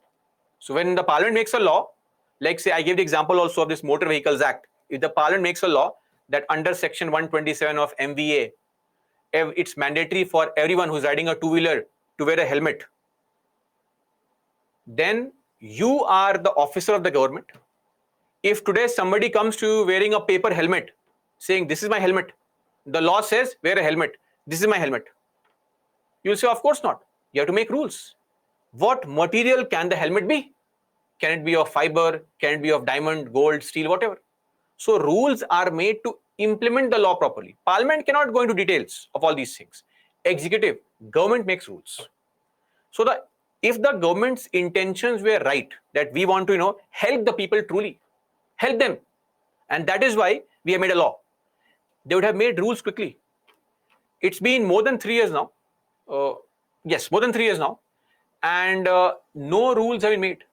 Recently, Mr. Amit Shah sought extension till June. We'll make rules till after June. Then what's the purpose of this law? Then your intention was not to give citizenship to anyone. Your intention was just to create divide in the country. This is wrong. Your intention has to be true. Give citizenship, because I'll tell you something. There are horrific stories of people who have escaped Pakistan, especially, and have come to India, working as some vegetable vendor, fruit seller in various parts of the country. And these people, a lot of NGOs do meet them and collect these stories. For example, I'll tell you a simple story. This family, there was this man who is now a fruit seller in India. He came from Pakistan. He was telling his story that he used to have a reasonable amount of land in Pakistan in a small village, but he was constantly harassed by the local people. Of course, the other religion, he was a Hindu.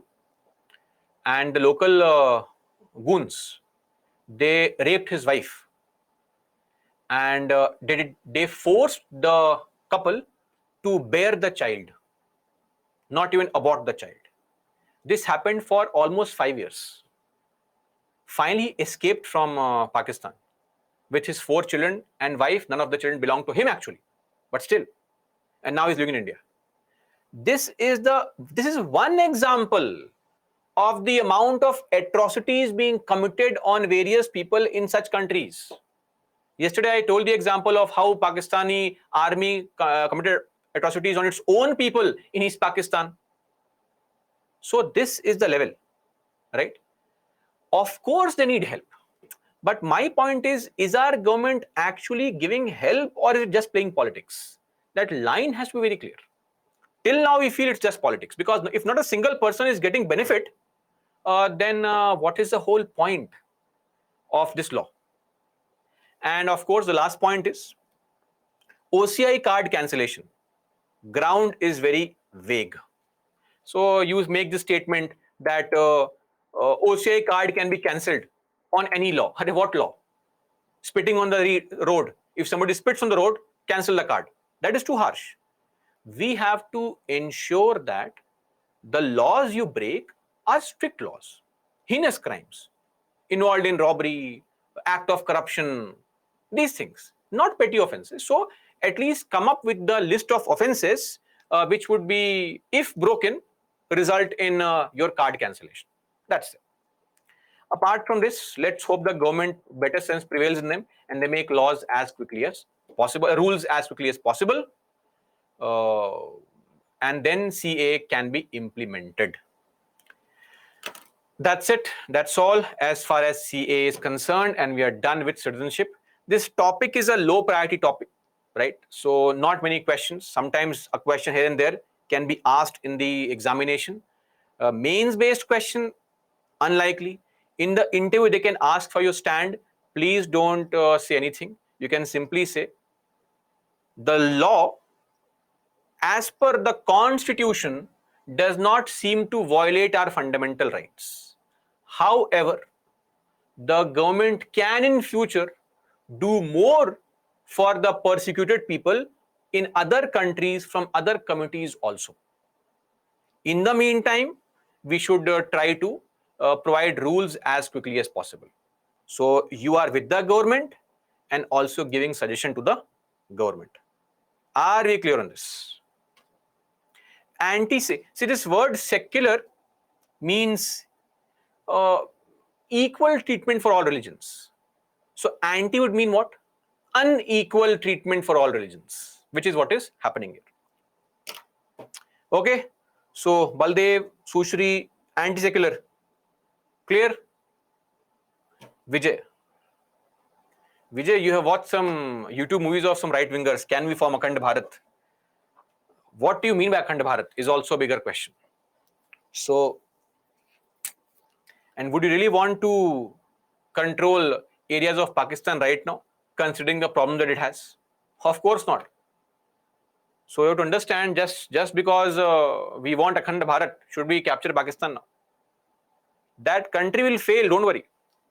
It is doomed to fail. It will fail on its own. All we can do is not help them, let them be towards their peaceful demise. Okay. Uh, anyway, let's take a break, guys. And after the break, we'll discuss union territories. Break, please. Be back at 7:02.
Welcome back, guys.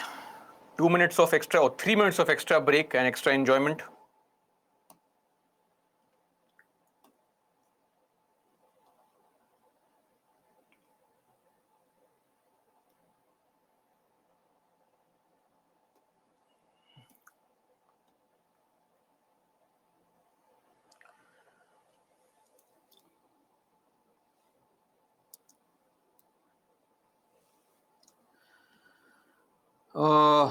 Devansh.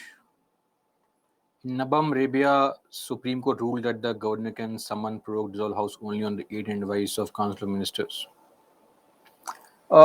See, this is not something unique, Devansh. As I mentioned earlier, there have been various situations where the Supreme Court for various topics has said the same thing.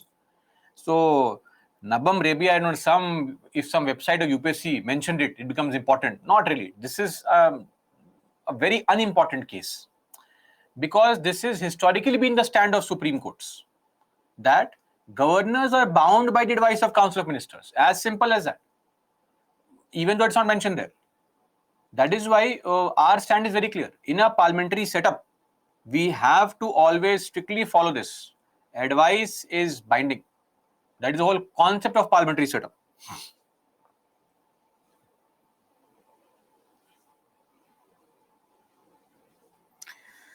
Pranay, why government ignoring crimes of MP recently? Chairman of why government ignoring?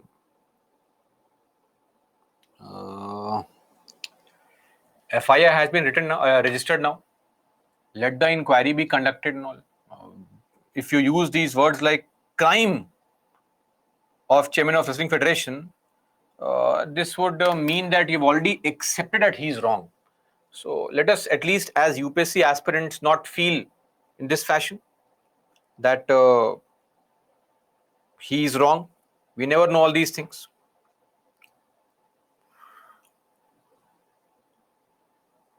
Yes, Shalu, that would be correct.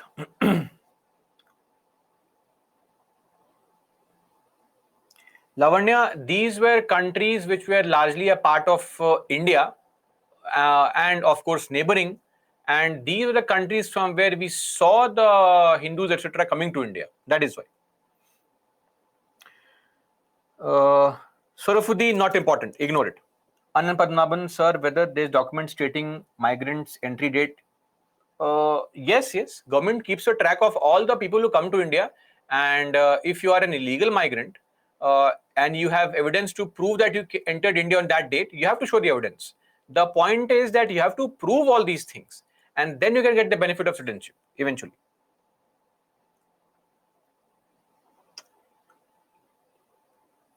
Kamal Pal, I gave the conclusion, right? Conclusion would be the government should make rules as quickly as possible, and in future, if we have resources, we can accommodate other communities from other countries also. Okay. Sahil, is encounter legal? There's a fine line.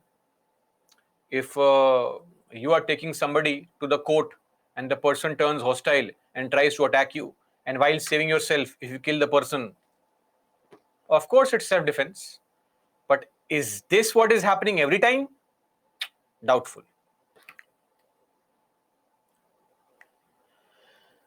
Vijay will address this question towards the end of the class. Ask this at that point of time.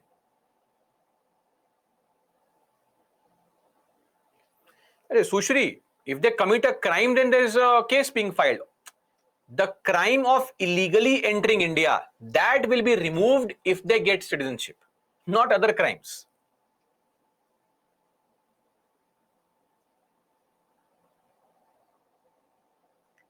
Sneha, we follow the current law only. Okay, all questions on preparation practice towards the end of our discussion.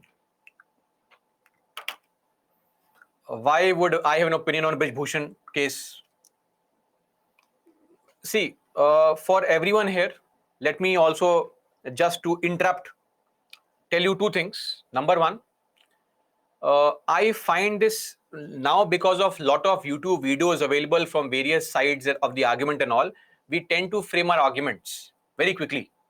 If somebody quotes and it is mentioned that document, see, when things are mentioned in certain documents, there's a perspective to it, there is a logic to it, there's a backstory to it. We can't selectively take some random statement and quote it everywhere. And that will be bad. Especially as an aspirant, it's very bad.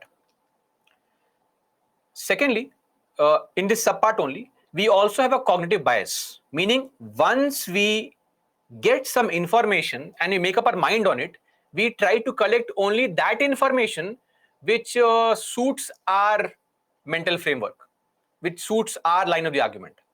And the YouTube algorithm also works in this fashion only. If you start watching left-wing videos, they'll only give you left-wing videos. If you start watching right-wing videos, they'll only give you right-wing videos. That's there. So let's not be biased. Let's not fall prey to all these traps of information or misinformation. Number two, as an aspirant, these topics are of no concern to us, frankly. This will only deviate you from the path of your preparation. So your primary goal right now should be only to prepare. Whether Nehru died of some causes, what causes, what was the relationship between Nehru and Lord Mountbatten is of no concern to us, right? So if you want to clear the examination, you have to be focused. Otherwise, for nonsensical discussions, if you want to win some arguments randomly, collect useless information. So you have to steer clear of all this. Whether information or misinformation, I'm not bothered. All I'm saying is this is of no concern to us. So what is happening? PT Usha going, she being harassed, she made a statement. These things are of no concern to us. Until and unless somebody is held guilty by the court, as a standard response, your answer should be, especially in these cases, let the courts decide, at least. Okay. So that is there. Saurabh, loss of citizenship part skipped. Really? Loss of citizenship part skipped? Did we skip the part or what? So did we study this topic yesterday? Loss of citizenship.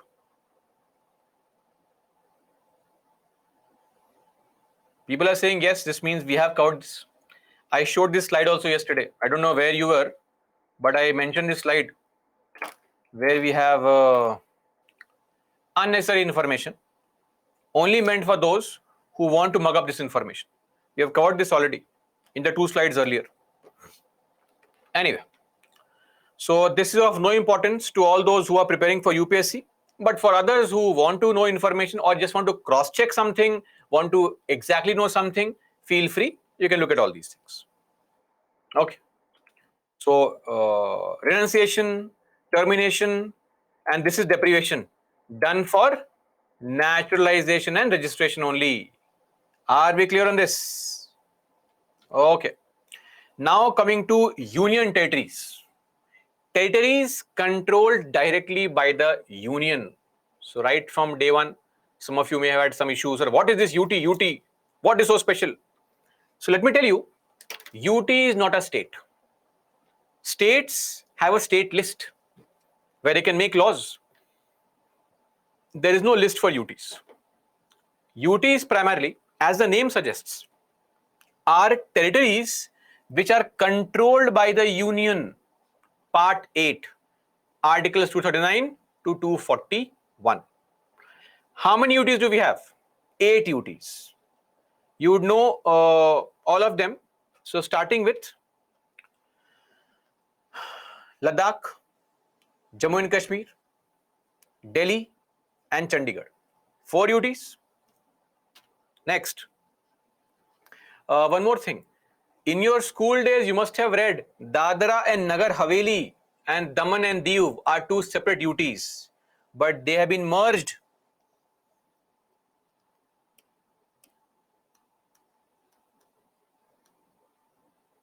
Merged since 2019. Okay, so now there is only 1 UT, Dadra and Nagar Haveli and Daman and Diu. Then we have Lakshadweep, Andaman Nicobar. And one more information for people who do not know, this UT called Pondicherry, or now since 2006 Puducherry, it is not just one place. Of course, we have Puducherry, but Puducherry comprises of 4 different areas in 3 different states. So Puducherry includes Yanam from Andhra, Mahe from Kerala, and Karaikal and Puducherry from Tamil Nadu. They all come under Pondicherry or Puducherry. I hope now this point is clear.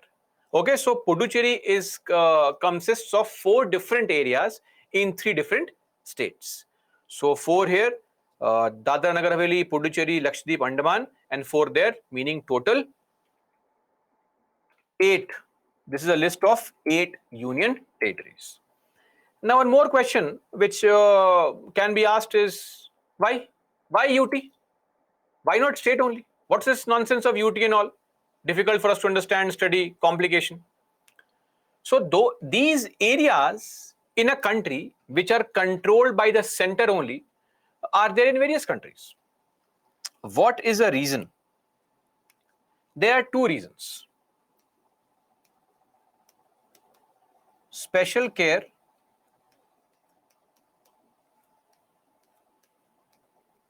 and protection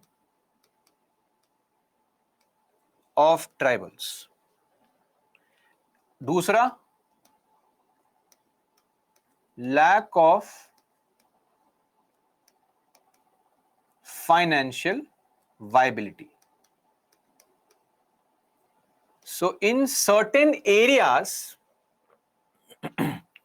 there are some tribal people living in the area. To give you a simple example, or in certain areas, there are very distinct culture and custom of the area. Look at Pondicherry, for example, or Daman and Diu.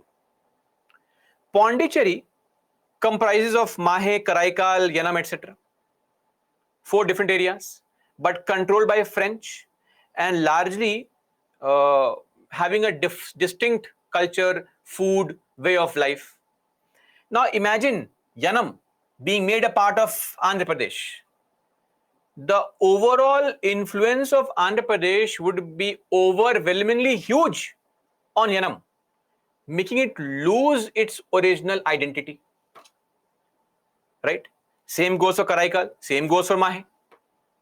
And center may not be able to selectively control and protect, take special care of the people of that area because they follow a distinct way of life from the other parts of the neighboring areas.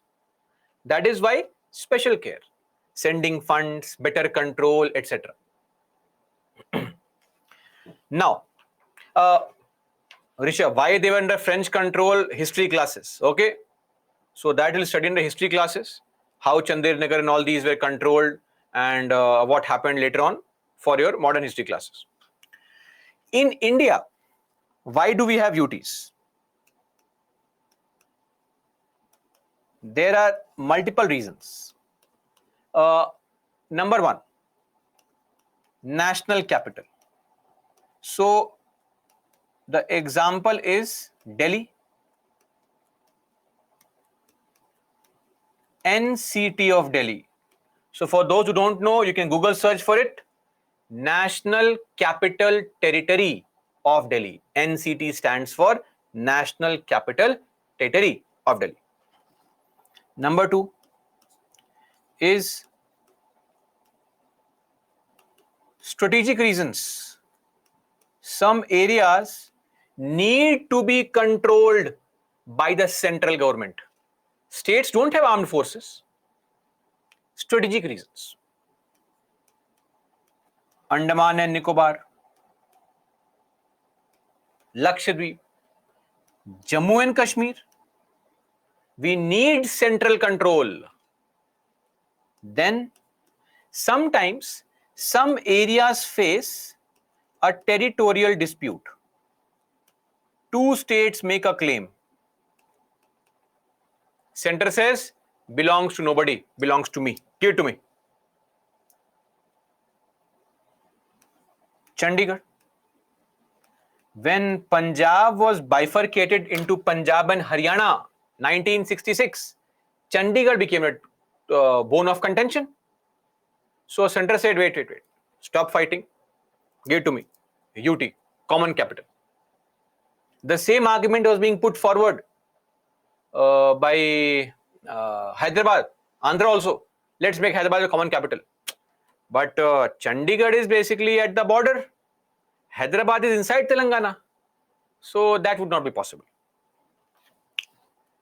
Also, as we said, some areas have a distinct culture, different culture, distinct way of life, unique culture, requires protection. And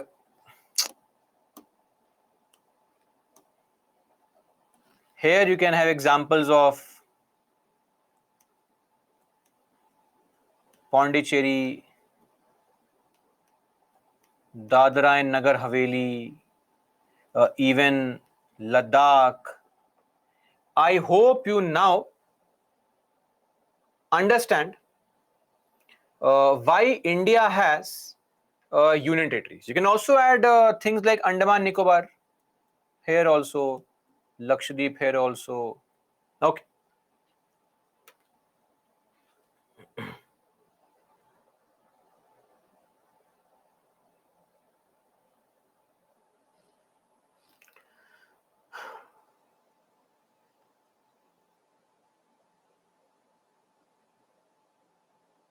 Okay. So coming to a question, see, I take up so many questions from you, right? Don't even recollect how many questions I've taken, Sushri. Why NCT? As I said, NCT is the name of Delhi, National Capital Territory of Delhi. That's the full name of Delhi. Lakshadweep, Andaman Nicobar, because they are sea routes lying in the Indian Ocean, Bay of Bengal, right? Central control is required. Shivaji, it's Puducherry. Since 2006, it has been renamed to Puducherry. I may say Pondicherry out of practice, but the official name is Puducherry. Don't be angry and upset. Those who belong to Puducherry.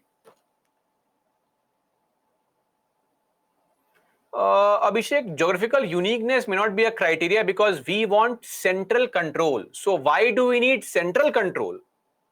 So the reason has to be the factor underlying central control's need. Okay. Financial viability, Shalu, it's already there. NCT, NCR difference. Okay, we'll come to that. Okay. So,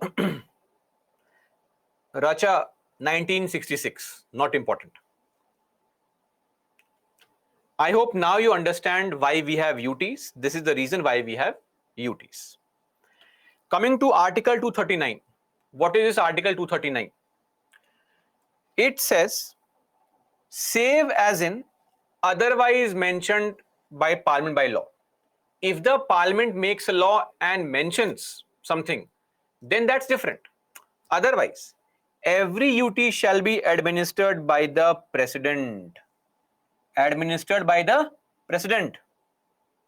Acting through somebody called an administrator. With such designation as he may specify. So every UT is controlled by President, meaning center. Now don't ask me, sir, President bound by advice of Council of Ministers or not? Of course, Council of Ministers, center, Article 74. But the center appoints somebody called an administrator, the head of the UT, by whatever designation. So you may call this head as an administrator,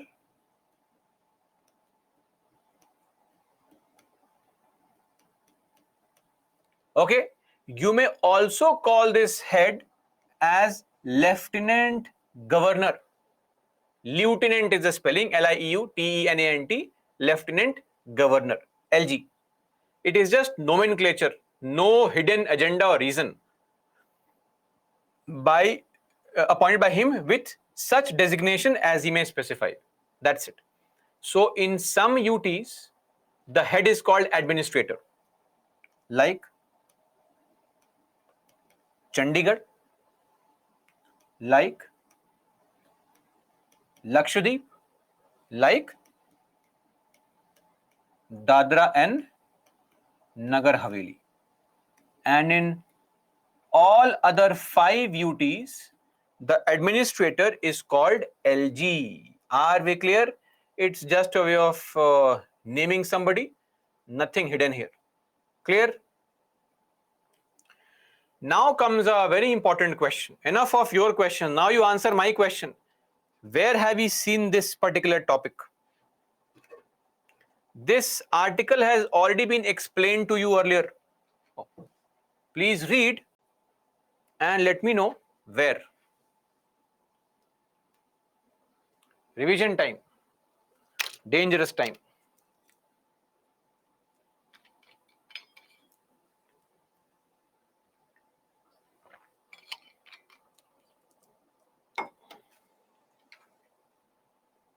Nobody? Oh, super.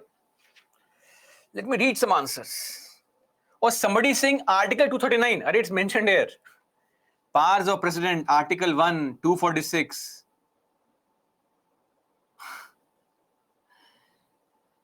Okay, some of you are mentioning the answer. Though, okay.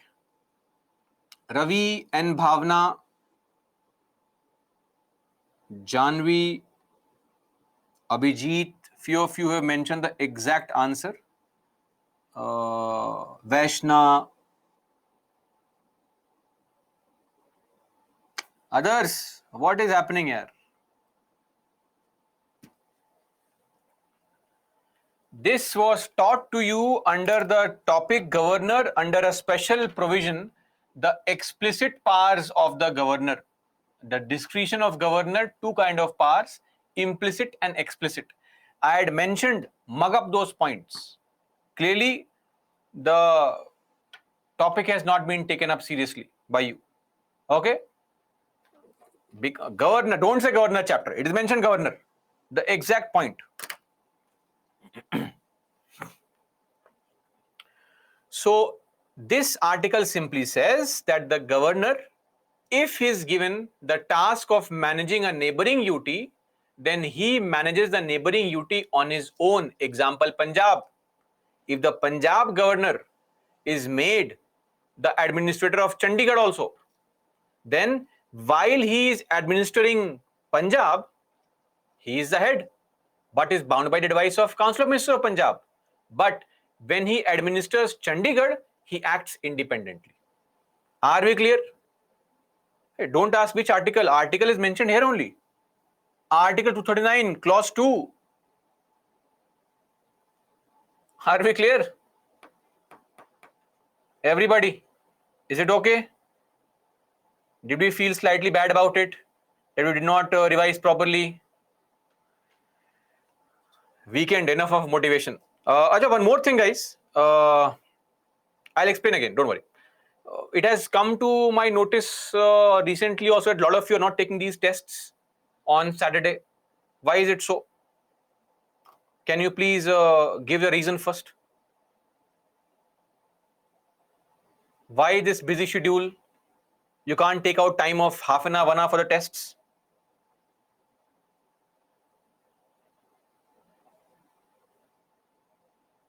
College exams are happening. Oh, amazing.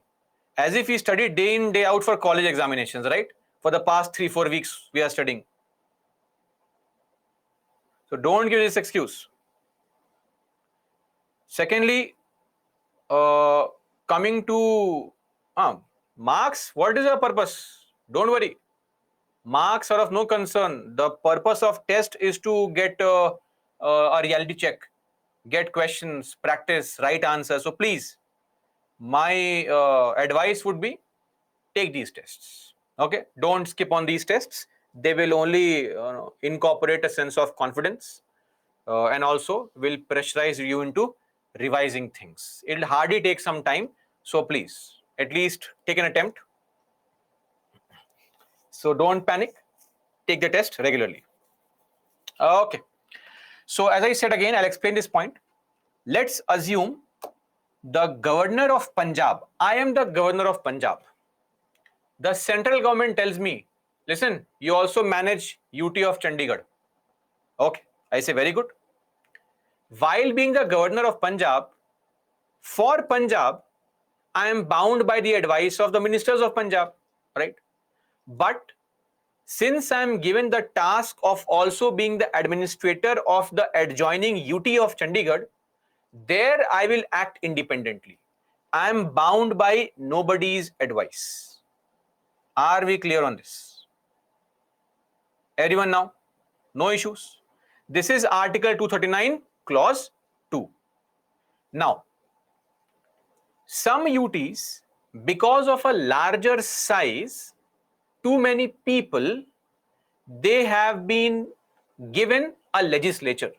So when you give a UT a legislature, you give people a right to choose their elected representatives, right?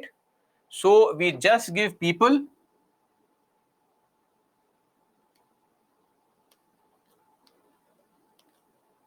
a more responsible government because the population of that area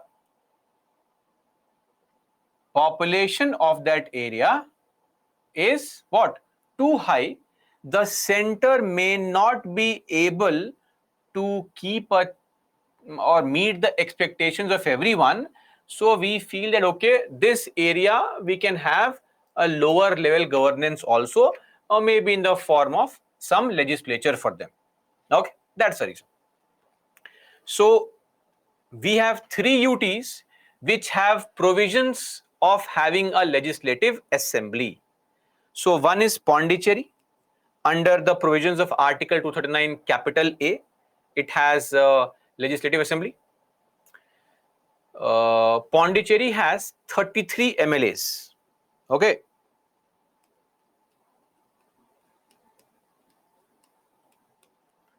Out of which 3 are nominated by center.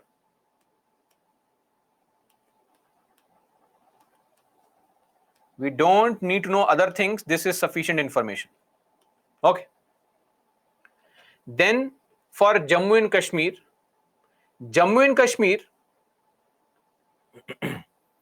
as per the provisions of the generic act that we have, plus also as per Jammu and Kashmir Reorganization Act, which we'll be studying hopefully today or tomorrow, we have what? A separate provision for UT or assembly for Jammu and Kashmir. So we have a provision for it. So in future we can have elections and we can have an assembly for Jammu and Kashmir. And then for Delhi, as per the provisions of this article and also the Government of NCT of Delhi Act 1992. Are we clear on this? So these are the 3 UTs which have assemblies. No other UT has assemblies. Coming to NCT of Delhi, any and every question on Jammu and Kashmir later on, under Article 370, not right now. Ignore J&K. Let's come to Delhi. Delhi is the cause of concern for us. Achha, one more thing, as some of you asked, sir, what is this NCR, NCT? So, basic information for you. NCT is the UT of Delhi. So, when you say the UT of Delhi, national capital, that's NCT. NCR is an interstate planning area. Interstate regional planning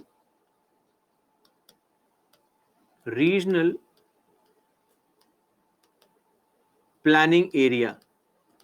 So NCR basically covers small parts of Rajasthan, say Alwar, parts of UP, Noida, Ghaziabad, parts of Haryana, Gurgaon, Faridabad or Gurugram, and Delhi, NCT. Are we clear? Okay. So now I hope the difference is clear. NCT versus NCR. NCR is a larger area which also includes some other neighboring areas in some other states. But when you refer to Delhi, we refer to NCT only. So NCR is just, because you are creating smaller cities around the capital for better growth. So you want to have a comprehensive coordination between various administrative networks to have proper administration in and around Delhi to help in the growth of the capital also, right? That's it. Now, NCT of, there is nobody who governs NCR. It's just a planning area. It is not some administrative unit. Okay. It is just an area created. People refer to it as an area so that, if I say I live in Faridabad, you will say Faridabad, NCR, oh, near Delhi. Great. So it opens up business opportunities, creates a visibility for the area. All these things are there. So there is no separate NCR government. It's more of a nomenclature. Are you clear? Focus on NCT only. NCT. NCT of Delhi has a 70-seat assembly, meaning there are 70 MLAs. Keep on observing now. Look at this statement.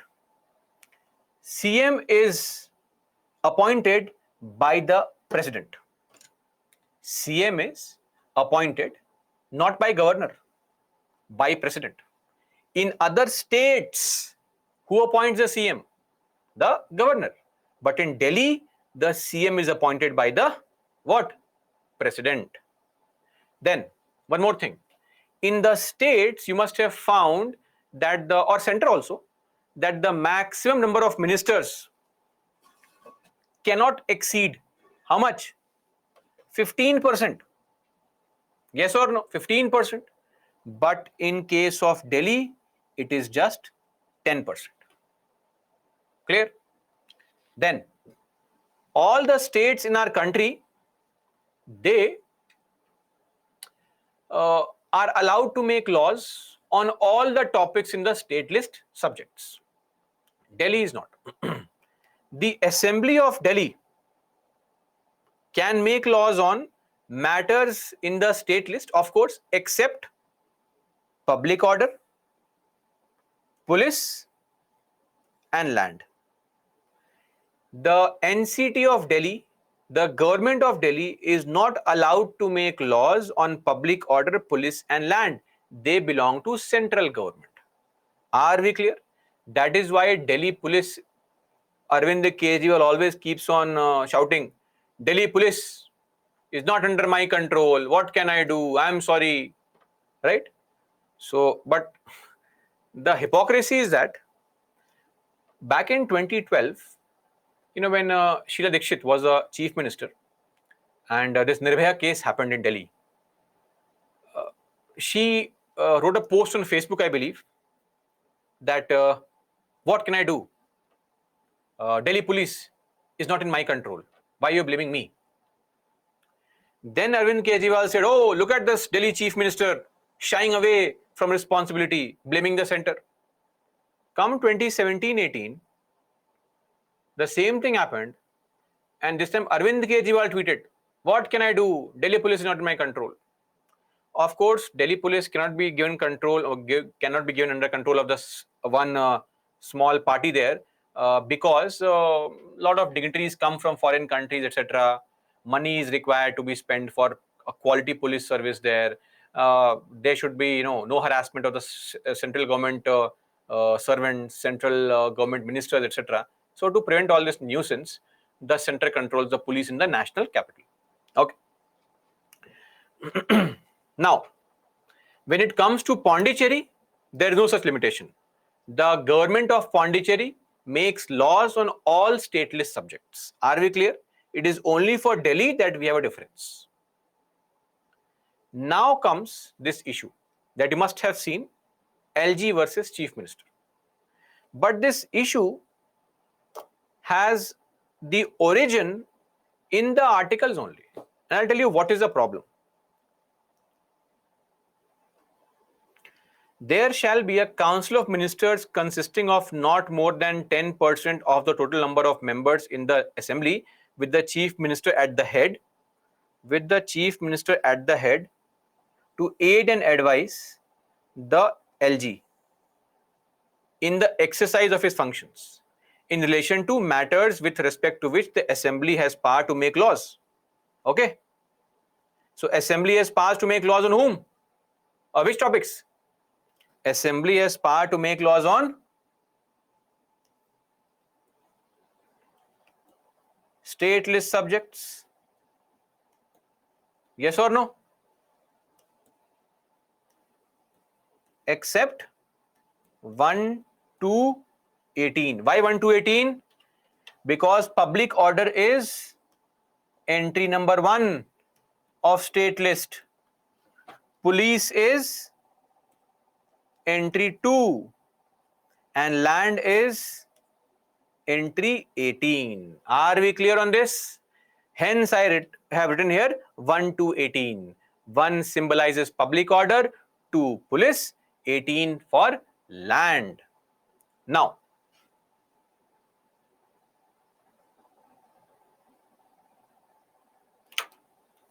Sneha, what is these entries?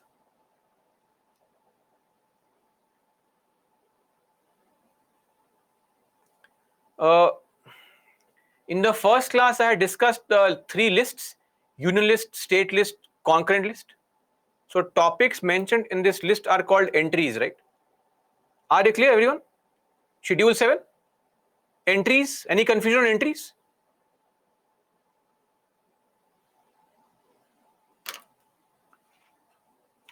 Okay. Anyway, so coming back here now. So this seems to be fair enough, just like governor and CM. But the same article continues. And please follow carefully now. This is where all the confusion lies. Let us assume there is some conflict between the CM and the LG.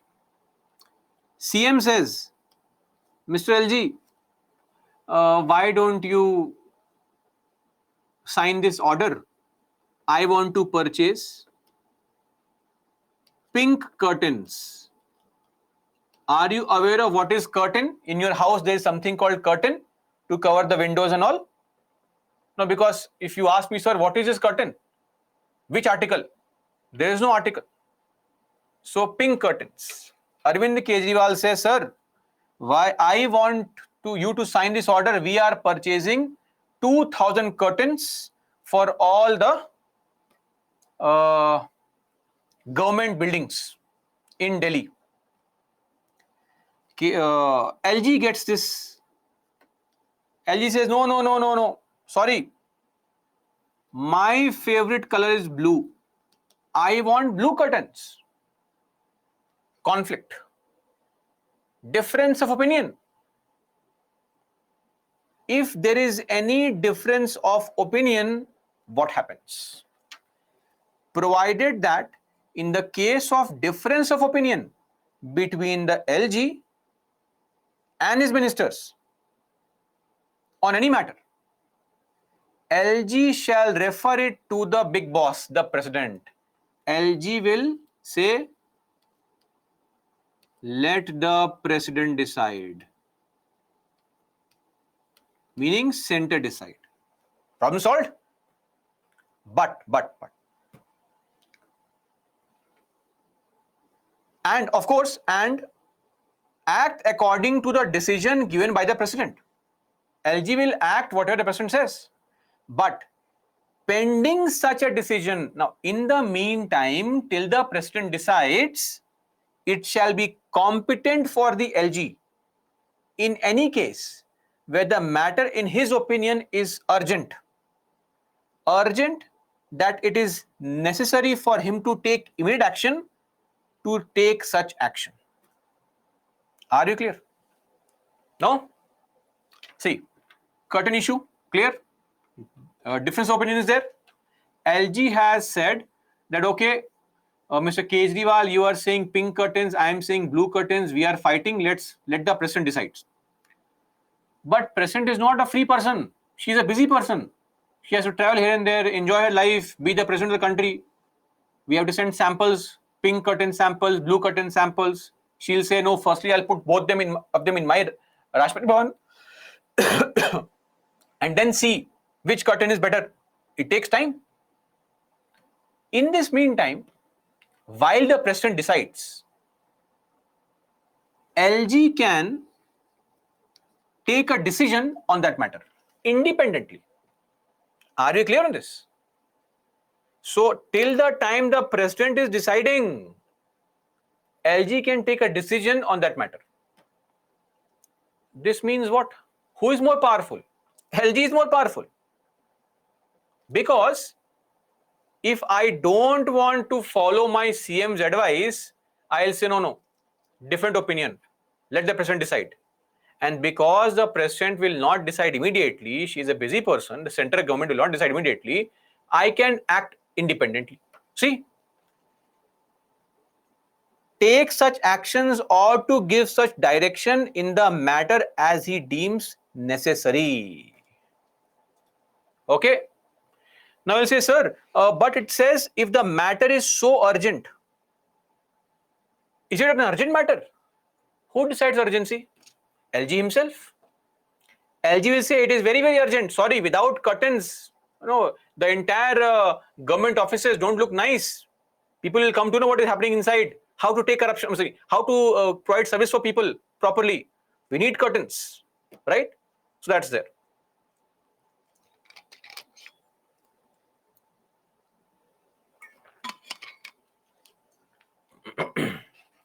Are we clear on this? This is the issue.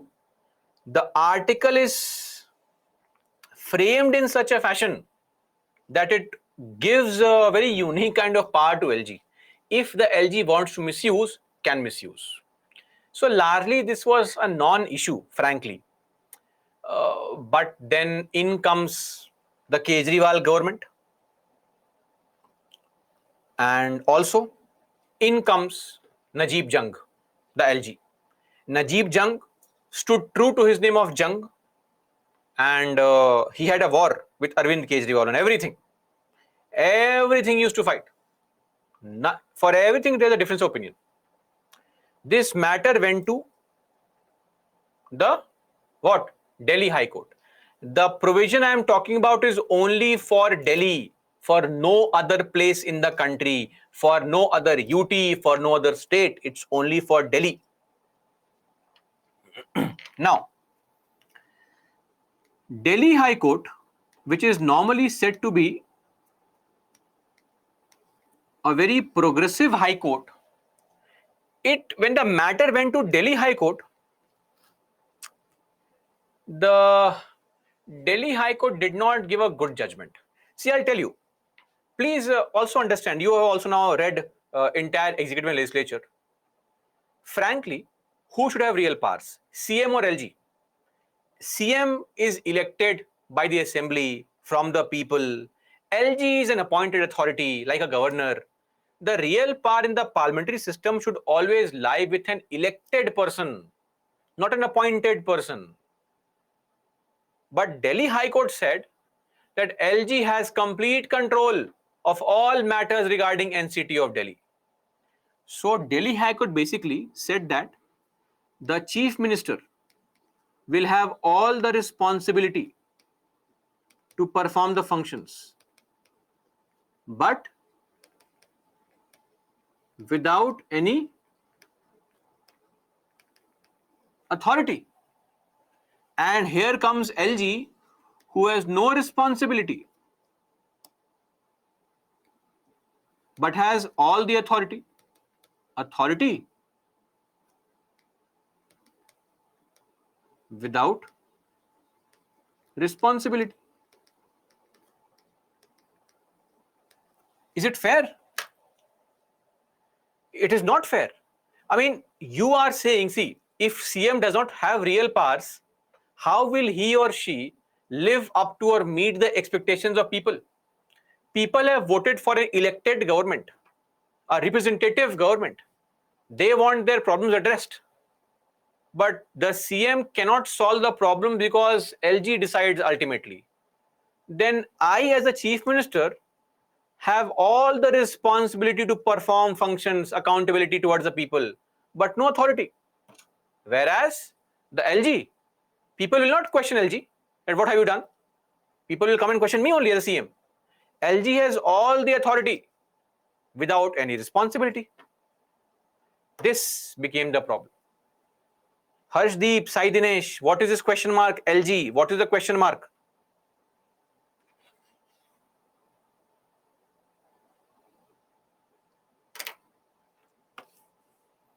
Abbreviation of LG, Lieutenant Governor. We have LG in other UTs called Lieutenant Governor.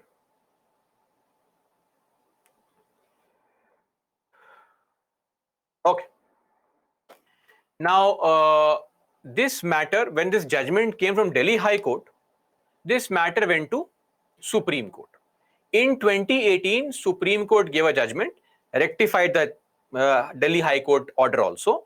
It said that, sorry, please, let's be real. It's a parliamentary system. If you have election somewhere, that person who gets elected should have the real power. As simple as that. Nothing unique. Nothing unique. So, executive head of the state is a chief minister and LG is bound by the advice of Council of Ministers. As simple as that. So, Supreme Court told that LG, you are a facilitator, not an adversary. Don't fight the CM.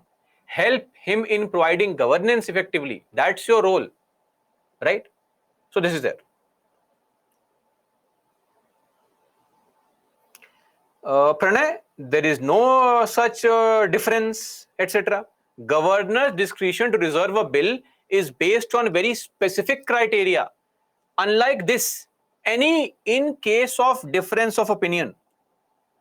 So somebody is saying here that, sir, in the case of governor also, the governor can reserve a bill. But there the criteria is very, very specific. If you reduce the power of High Court against DPSP, against Article 31, or against or of national importance, larger interest, ultra wires, that's it. Here, there is no such thing. So that is a problem. Then the Supreme Court also said that, see, LG should reserve a matter. LG, we understand that you can have a difference of opinion. It's possible. But if you have a difference of opinion and you want to reserve a matter for the president's consideration, only in exceptional situations, please, where there is a genuine disagreement, don't reserve for smaller things. Plus, give reasons in writing. You have to give reasons why you have a different opinion. Makes more sense, right? Give proper reasons. It cannot be something random that the CM says, I want to appoint this IS officer as a secretary there. LG says, no, no, no. That person is always wearing white shirts. I don't like white shirts. Or his hairstyle is not nice. Why has he colored his hair red? I hate him. Appoint this person. Realistic. But Delhi government does not require LG's consent to implement its decisions. That's what Supreme Court said. Delhi government does not require LG's consent to implement its decisions. But in the states also, at the center also, the head of that state needs to be informed. Remember Article 78, Article 167, it's the duty of the PM and the CM to furnish information. Same thing here. Supreme Court said, see, CM, you are free. Delhi government, you do not need LG's consent, but you should keep him informed. At least let him know what is happening. I am giving you power, parliamentary system. Still, please, at least inform me what is happening. So this was the Supreme Court judgment. which largely solved the issue between LG and CM. It rectified the problem because LG seemingly had lot of powers, which became a cause of concern, and vague powers, vaguely framed powers. Because if you have, see, if we have decided to give the UT status Delhi an assembly for the people, then we also need to follow the other tenets, the other doctrines of parliamentary democracy. Otherwise, what's the point, right? So that's the reason.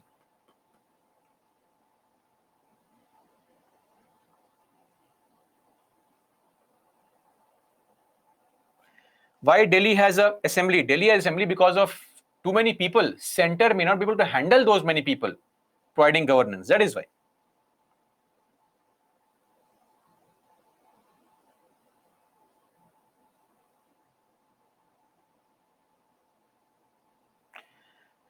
Shruti, executive head of the state?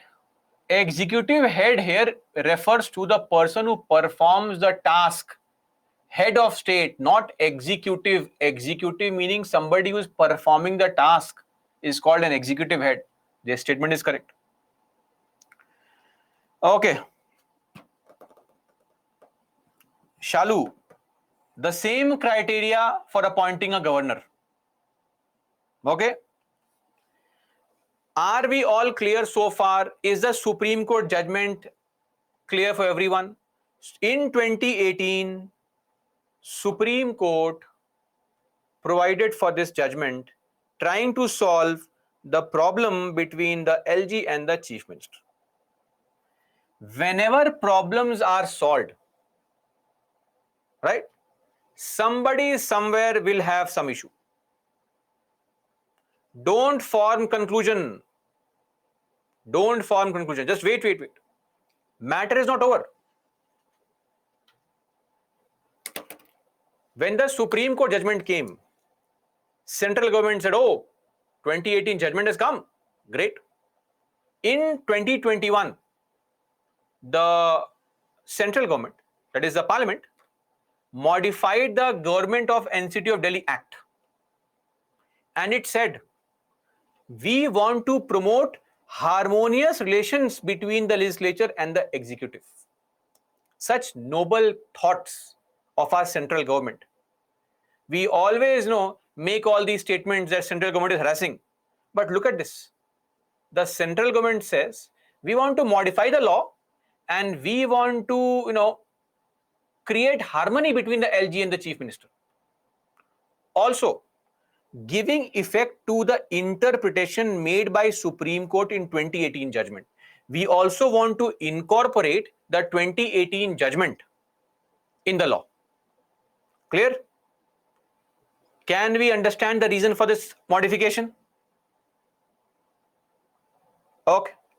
So, the intentions of government were just to create a harmony and to also give effect to Supreme Court judgment. Let's look at what the modifications were. Number one, remember, who is the boss of Delhi as per Supreme Court? The Chief Minister. Look at the first modification. The first modification says, the term government in any law made by assembly will imply not the Chief Minister, LG. So, who is the government of Delhi? LG. But the Supreme Court said the real boss is the Chief Minister. You are saying that I am giving effect to Supreme Court judgment. Anyway. Then, number two, rules to regulate the procedure and conduct of business in the assembly.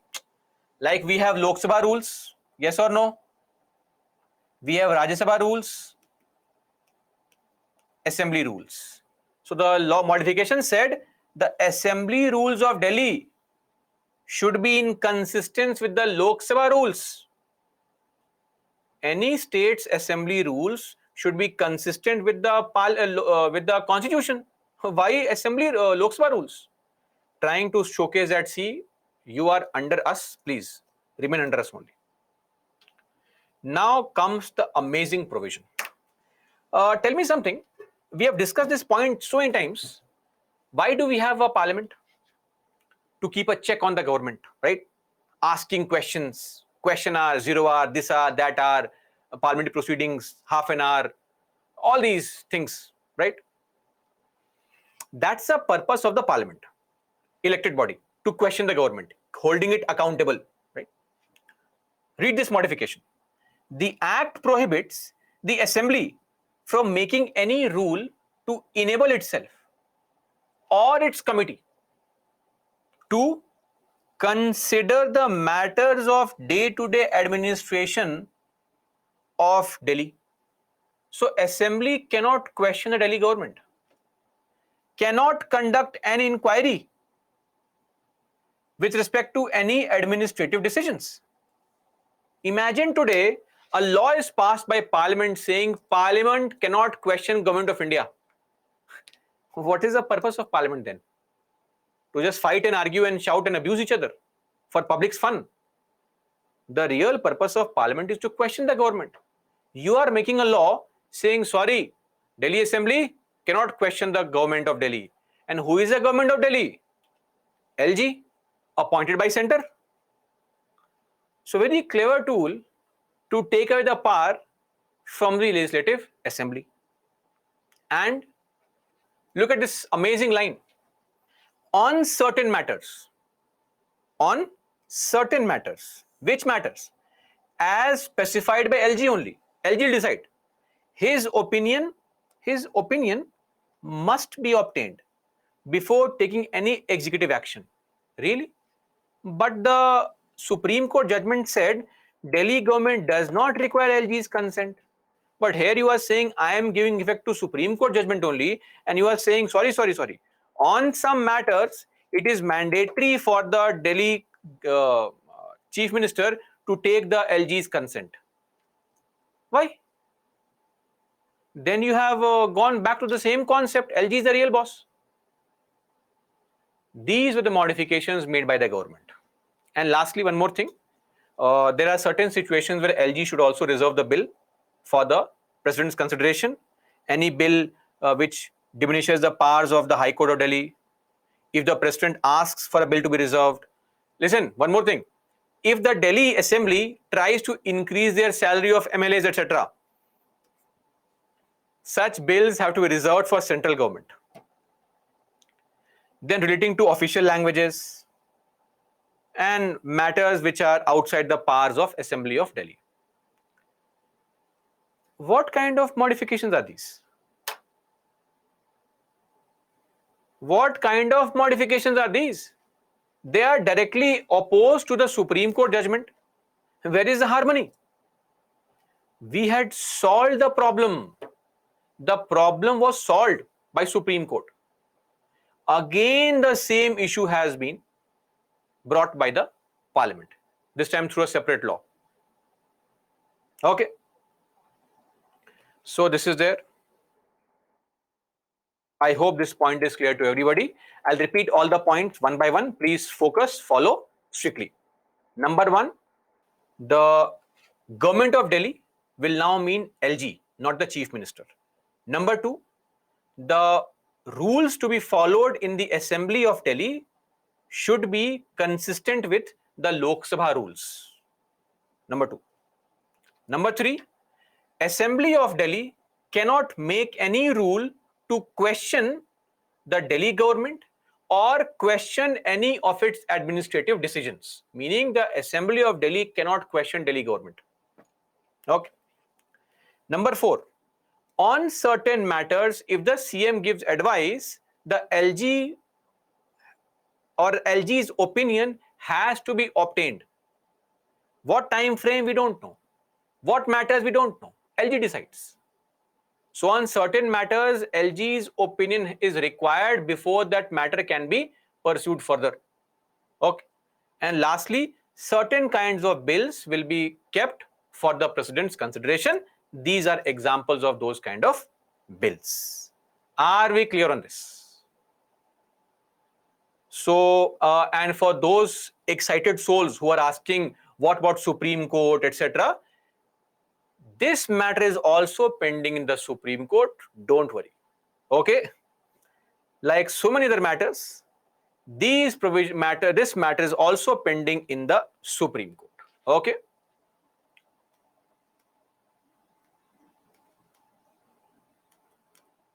Pending in the Supreme Court. The case is NCT of Delhi versus Union of India 2021. Are we clear on this? So that is there. I hope now we also understand the meme here. Brahmanandam.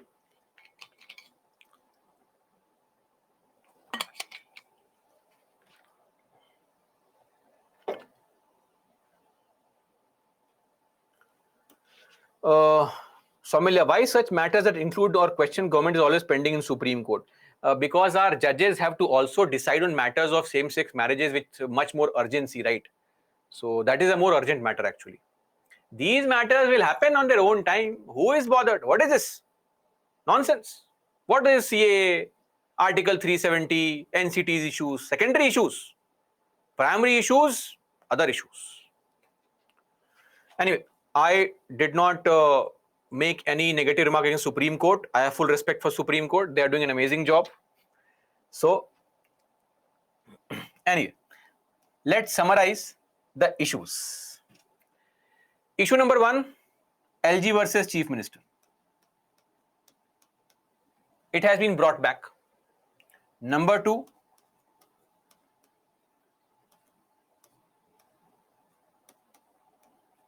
LG is a government, that's the issue. Authority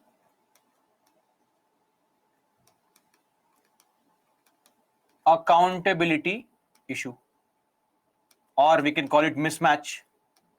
Do you remember? This was the real problem. This was a real problem in the Delhi High Court judgment. See, CM has authority without, CM has responsibility without authority. LG has authority without responsibility. Okay.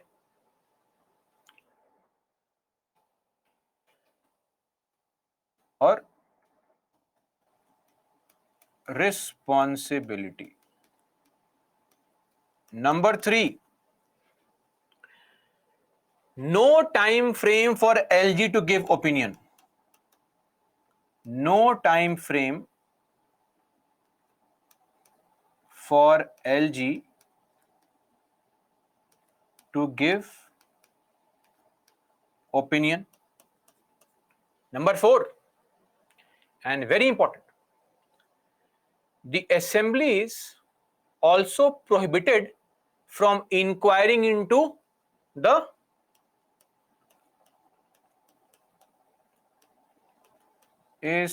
prohibited from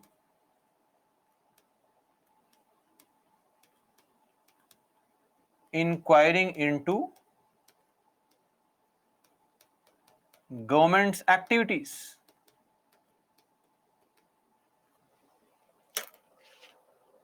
Okay. So, and frankly, executives' accountability to legislature is a lifeblood of parliamentary democracy, and you're taking that away. I mean, and plus, of course, if you have no time frame for LG to give opinion, it also means delayed decision making, goes against I would not say goes against federalism per se, because Delhi is not a state in the true sense, but still, if we have given somebody an elected government, we have to treat them accordingly. Otherwise you remove the government only, right? So these are the issues, and there's a very beautiful article published in Indian Express by some author not important, some Sahas Arora, but the line that person used was amazing. This article said that it is like a sword. The amendment is like a sword that has cut off the executive arm of Delhi government.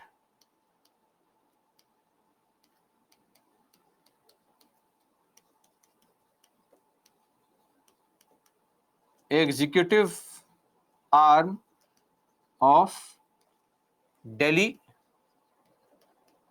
government. Okay, so again, the problem which was largely sorted out was brought back.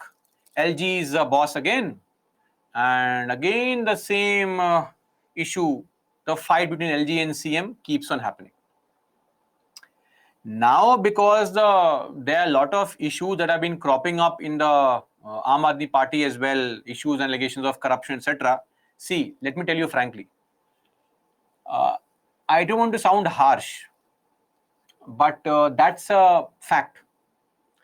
Any person who enters politics, the amount of power that they wield is so much, the influence they wield is so much, that even the best of people become corrupt.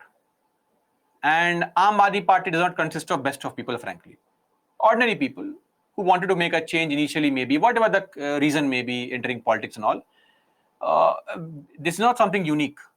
In 1977, when Indira Gandhi lost the election, Janata Party came to power. You know, Janata Party was not a single party. It was a combination of 5 different parties, great leaders. All leaders who were left-wing, socialist kind of leaders for the masses. The moment this party came to power, we saw they also misusing power, appointing their friends, family members, involved in corruption. So the point here is, whichever party comes to power, the idea is that they wield so much of power that they don't know when to stop. So yes, right now the allegations of corruption are there. This issue is sidelined, but this is a very serious concern.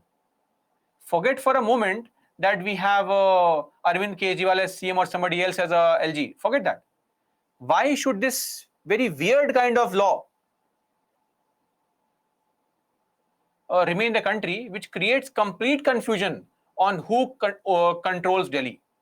So laws need to be clarified. Maybe at this point the CM and PM are fighting. That is a secondary issue. We have a different CM, a different PM after 10 years. But the law sustains. So we have to have clear-cut laws to prevent misuse in future also. That's also our purpose. Are you clear? So this is there with respect to the current situation. That's all as far as NCT of Delhi is concerned. We are done with all the issues pertaining to this. This matter is important. A question in mains has come earlier also after Supreme Court judgment. A question can always come, especially if the judgment is passed in this matter. Guaranteed question in the main examination from this topic. So please remember all the provisions, the issues, amendments, and the issues must be remembered. Okay.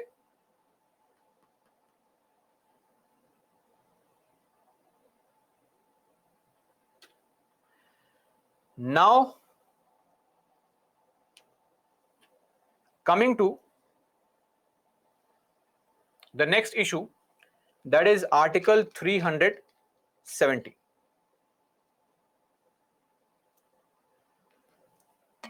See, when it comes to Article 370,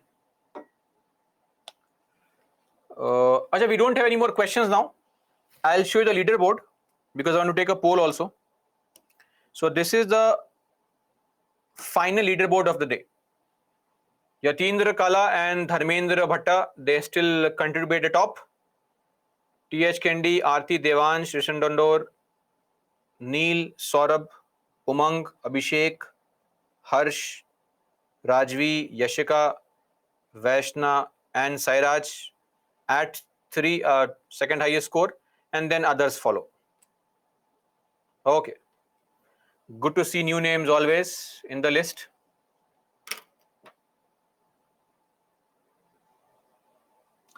Now, one small poll, 10 seconds only. A for yes, B for no. Has Article 370 been repealed? A for yes, B for no.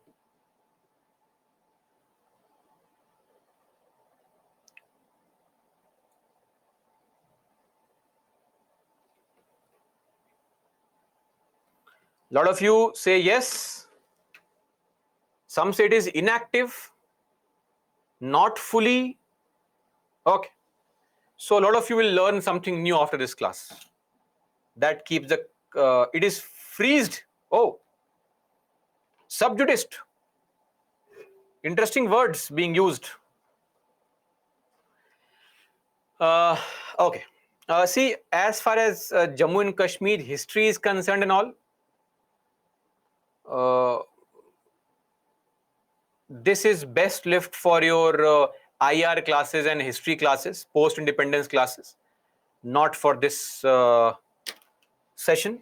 I'll just give you a brief and then we'll discuss what exactly is Article 3 or what exactly was Article 370, and then we'll see what has happened to Jammu and Kashmir currently. But then let's do all this on Monday. Fresh start to a fresh week. On Monday, we'll discuss all these elements when we'll discuss in detail Article 370, what it was, all these changes. Okay. So let's end our discussion here only. That is going to be all for me. Till then, Jai Hind. And yes, I'll take up your questions now. But before that, I would again tell you, please take your weekly test as far as possible. And if you have an examination or something, it would be of no sense to just attend this class and then not revise the topics. Trust me. I'm not sure if by saying this I am being the bad person in your life, but this is the guaranteed step to failure if you don't revise. Attending multiple classes will not help. Nobody has cleared the examination through just coaching. Coaching is just an aid. It is required because the syllabus is too diverse. Frankly, that's the reality. Though I take so many workshops, I never say, we never say coaching is required. But if you ask me personally, it is required. The syllabus is vast. A lot of things are not mentioned in the books clearly. But beyond that, it is your self-study which is going to help you clear the examination. Right? So please, take the tests. It is very important. So that's it. That is all. Let's take up questions that we have.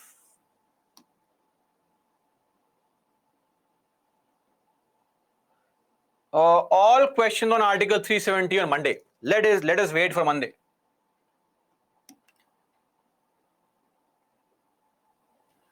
Sir, law passed by Parliament is enforced even if it's challenged in Supreme Court. Yes, yes. Laws passed are enforceable. Only if the Supreme Court cancels it, then only. Weekly test on Saturday at 11 a.m. The questions get uploaded, so you can solve those questions post 11 a.m.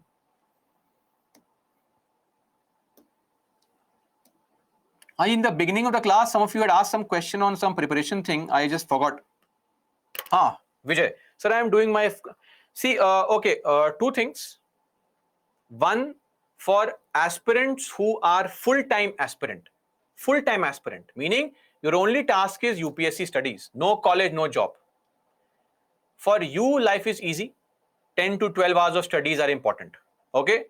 So you may take 2 classes per day, but don't take 2 classes and weekend class. No, that is wrong. And 2 classes also, this is me saying with lot of, skepticism. I would prefer you take 1 class only. But if there's some pressure, etc., 2 classes per day, but you better revise both the classes. And then weekend for full comprehensive revision. Otherwise, 1 class per day and 10-12 hours of studies, including the class time. But for those who are in college or are working professionals, I have said this earlier also, in college, it may be slightly challenging for you if you have just started preparation and your exam is next year.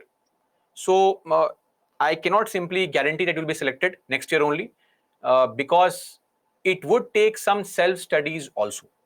Try to utilize your college time for reading editorials, Yojana compilation, Kurukshetra compilation. So we know what college studies are. Rather than having a fun time with your friends, passing comments, teasing each other, right? Trying to message each other that I like you, I love you. All this will happen slowly. Right now, focus on using the college time to just study as much of current affairs as possible. Okay. And then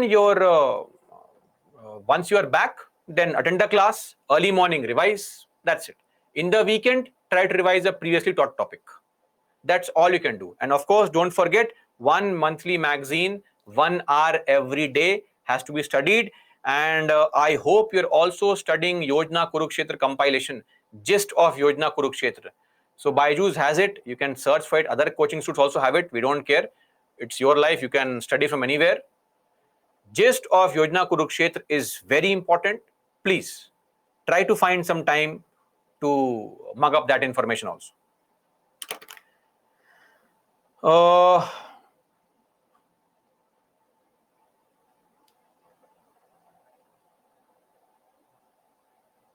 See, one issue of burnout. See, as far as the burnout thing is concerned, there will be days where you will have to, face this challenge of low motivation. It could be various factors. Don't worry. The entire UPSC preparation, as we say, is always in sine waves. Sine waves, meaning days of high, days of low, days of high, days of low. You just have to make it a habit to study. So people always say motivation. Habit is more important. If something becomes ingrained as your habit, you will do it.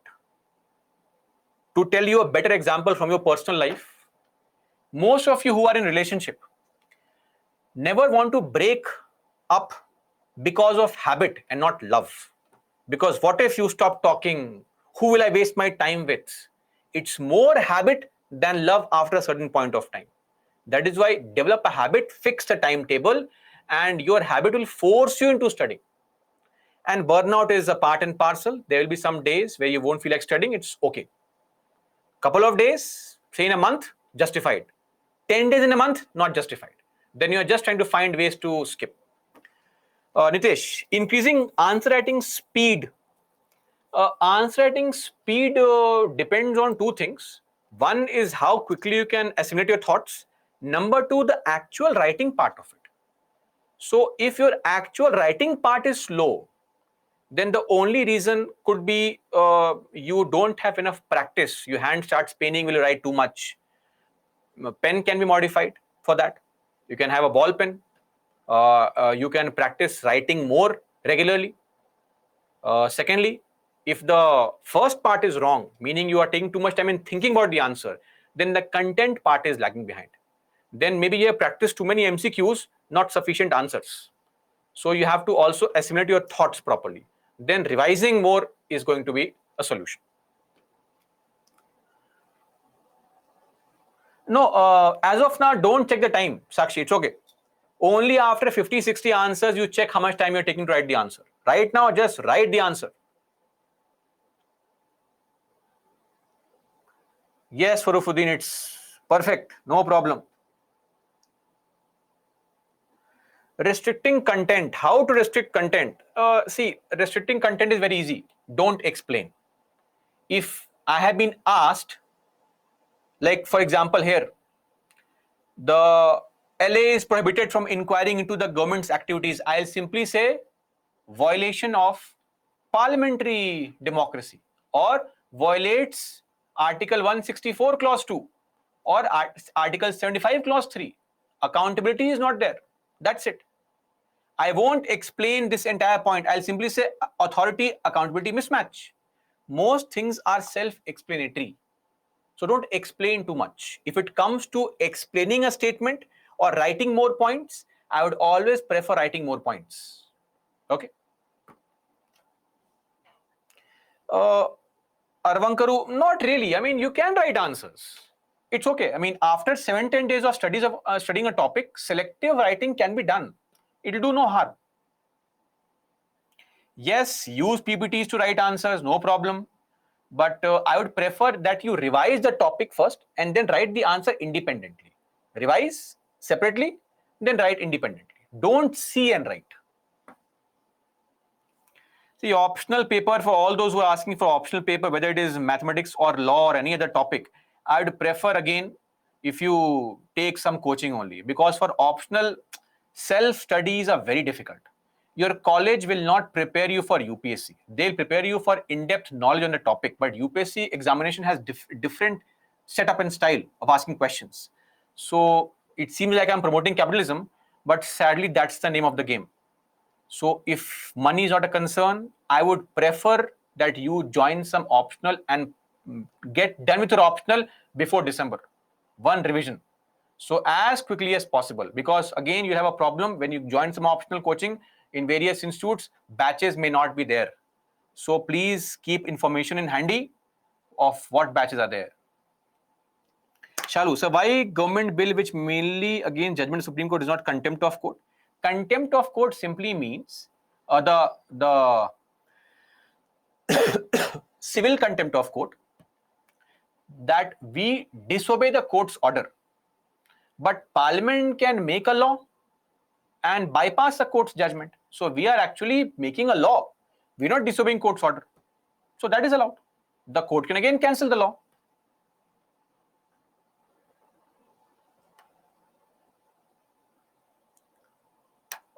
Devansh, yes. That is allowed. See, for college examinations, if they are going on, then I think UPSC preparation can take a back seat for a few days. It's okay. Then maybe you can skip on current affairs. Maybe you can skip on reading Yojana Kurukshetra. But don't skip on revision of the class.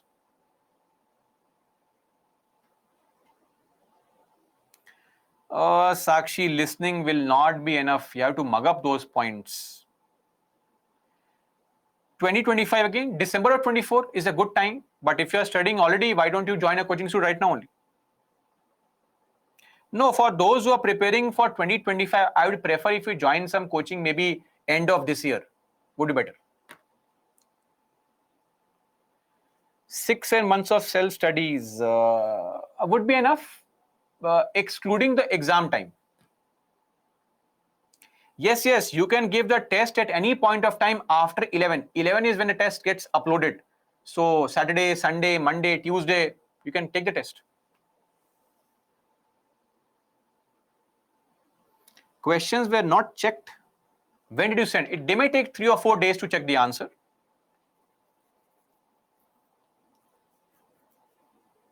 Note making for politics. If you already have your notes, then good for you. Just update those notes regularly. Sticky notes, etc., A4 sheets.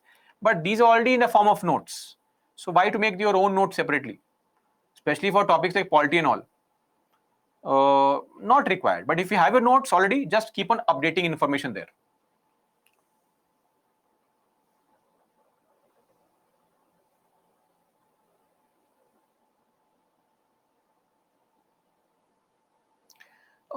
Sociology syllabus may take around 3 to 4 months. In any coaching institute, it will not take more than that, frankly. It's a very small syllabus. Keha, sending answers to Target IAS. That's where you send your answers.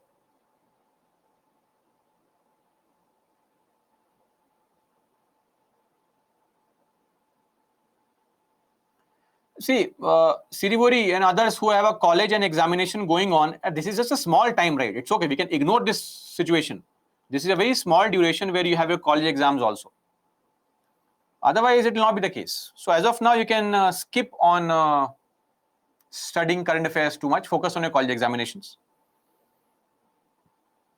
You, Subhash, nothing is scoring optional. Scoring depends on how many marks you score.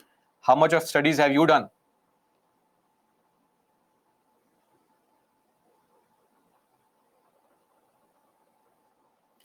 Gulam, why this question of clearing prelims right now? Your prelims is next year, right? Focus on mains. Don't prepare for prelims. Prelims preparation will start only next year in the month of February. Okay, so all those people who are preparing for the 2024 examination, please prepare for main examination only, not for prelims.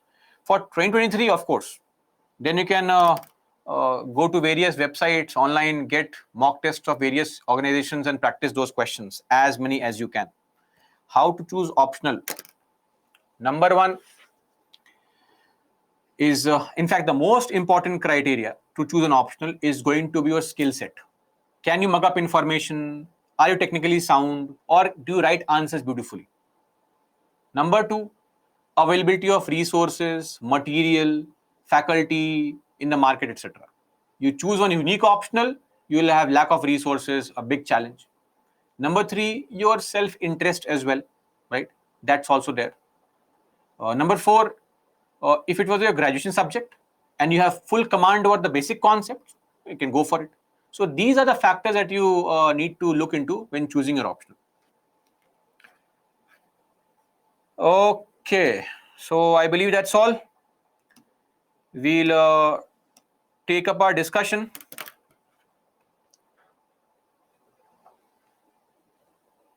on the same topics.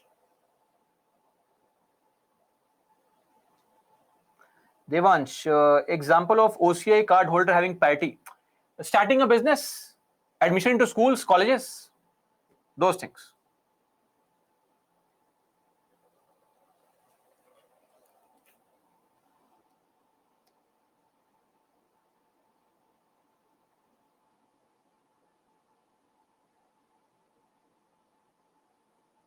What is your question, Monica?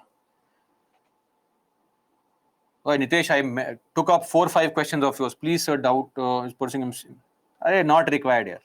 I mean, I should not say like this, but for UPSC, not required. Frankly, not required. If your target is to apply for NET and all later on, NET examinations, for UPSC, it is again you will get admission in some college. Again, studies, practice there, prepare there. Forget that. Focus on UPSC. Once you clear the examination, you can get any degree you want from any place you want.